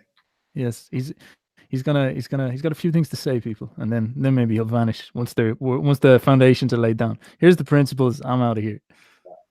But yeah, man, it's been awesome to talk to you, man. I've really had a great time, and it's good to know people out there who see the reality of the world. I'm not alone in my craziness. So without doubt, sir, I enjoyed it a lot. I think we dug out some very, very useful things, and of course, it was a great conversation. And thank you very much for the opportunity, people. We're going to close off. No more questions now. There were plenty of other things said there, by the way, apart from questions. I had to skip over them. People, forgive me for that. Some people were saying on point advice, stuff like that. So it was quite appreciated by the people who were watching. Thank you all for watching. Follow Tate on Twitter. He's very entertaining there. He has a beautiful profile picture as well. Check out his YouTube channel. I will link that. I will link all of this stuff below. And I'll also link his PhD program, since we did discuss it in depth, the principled way to get your life in order with your whammon. And Andrew Tate, thank you very much. People, we are out. Thank you, brother.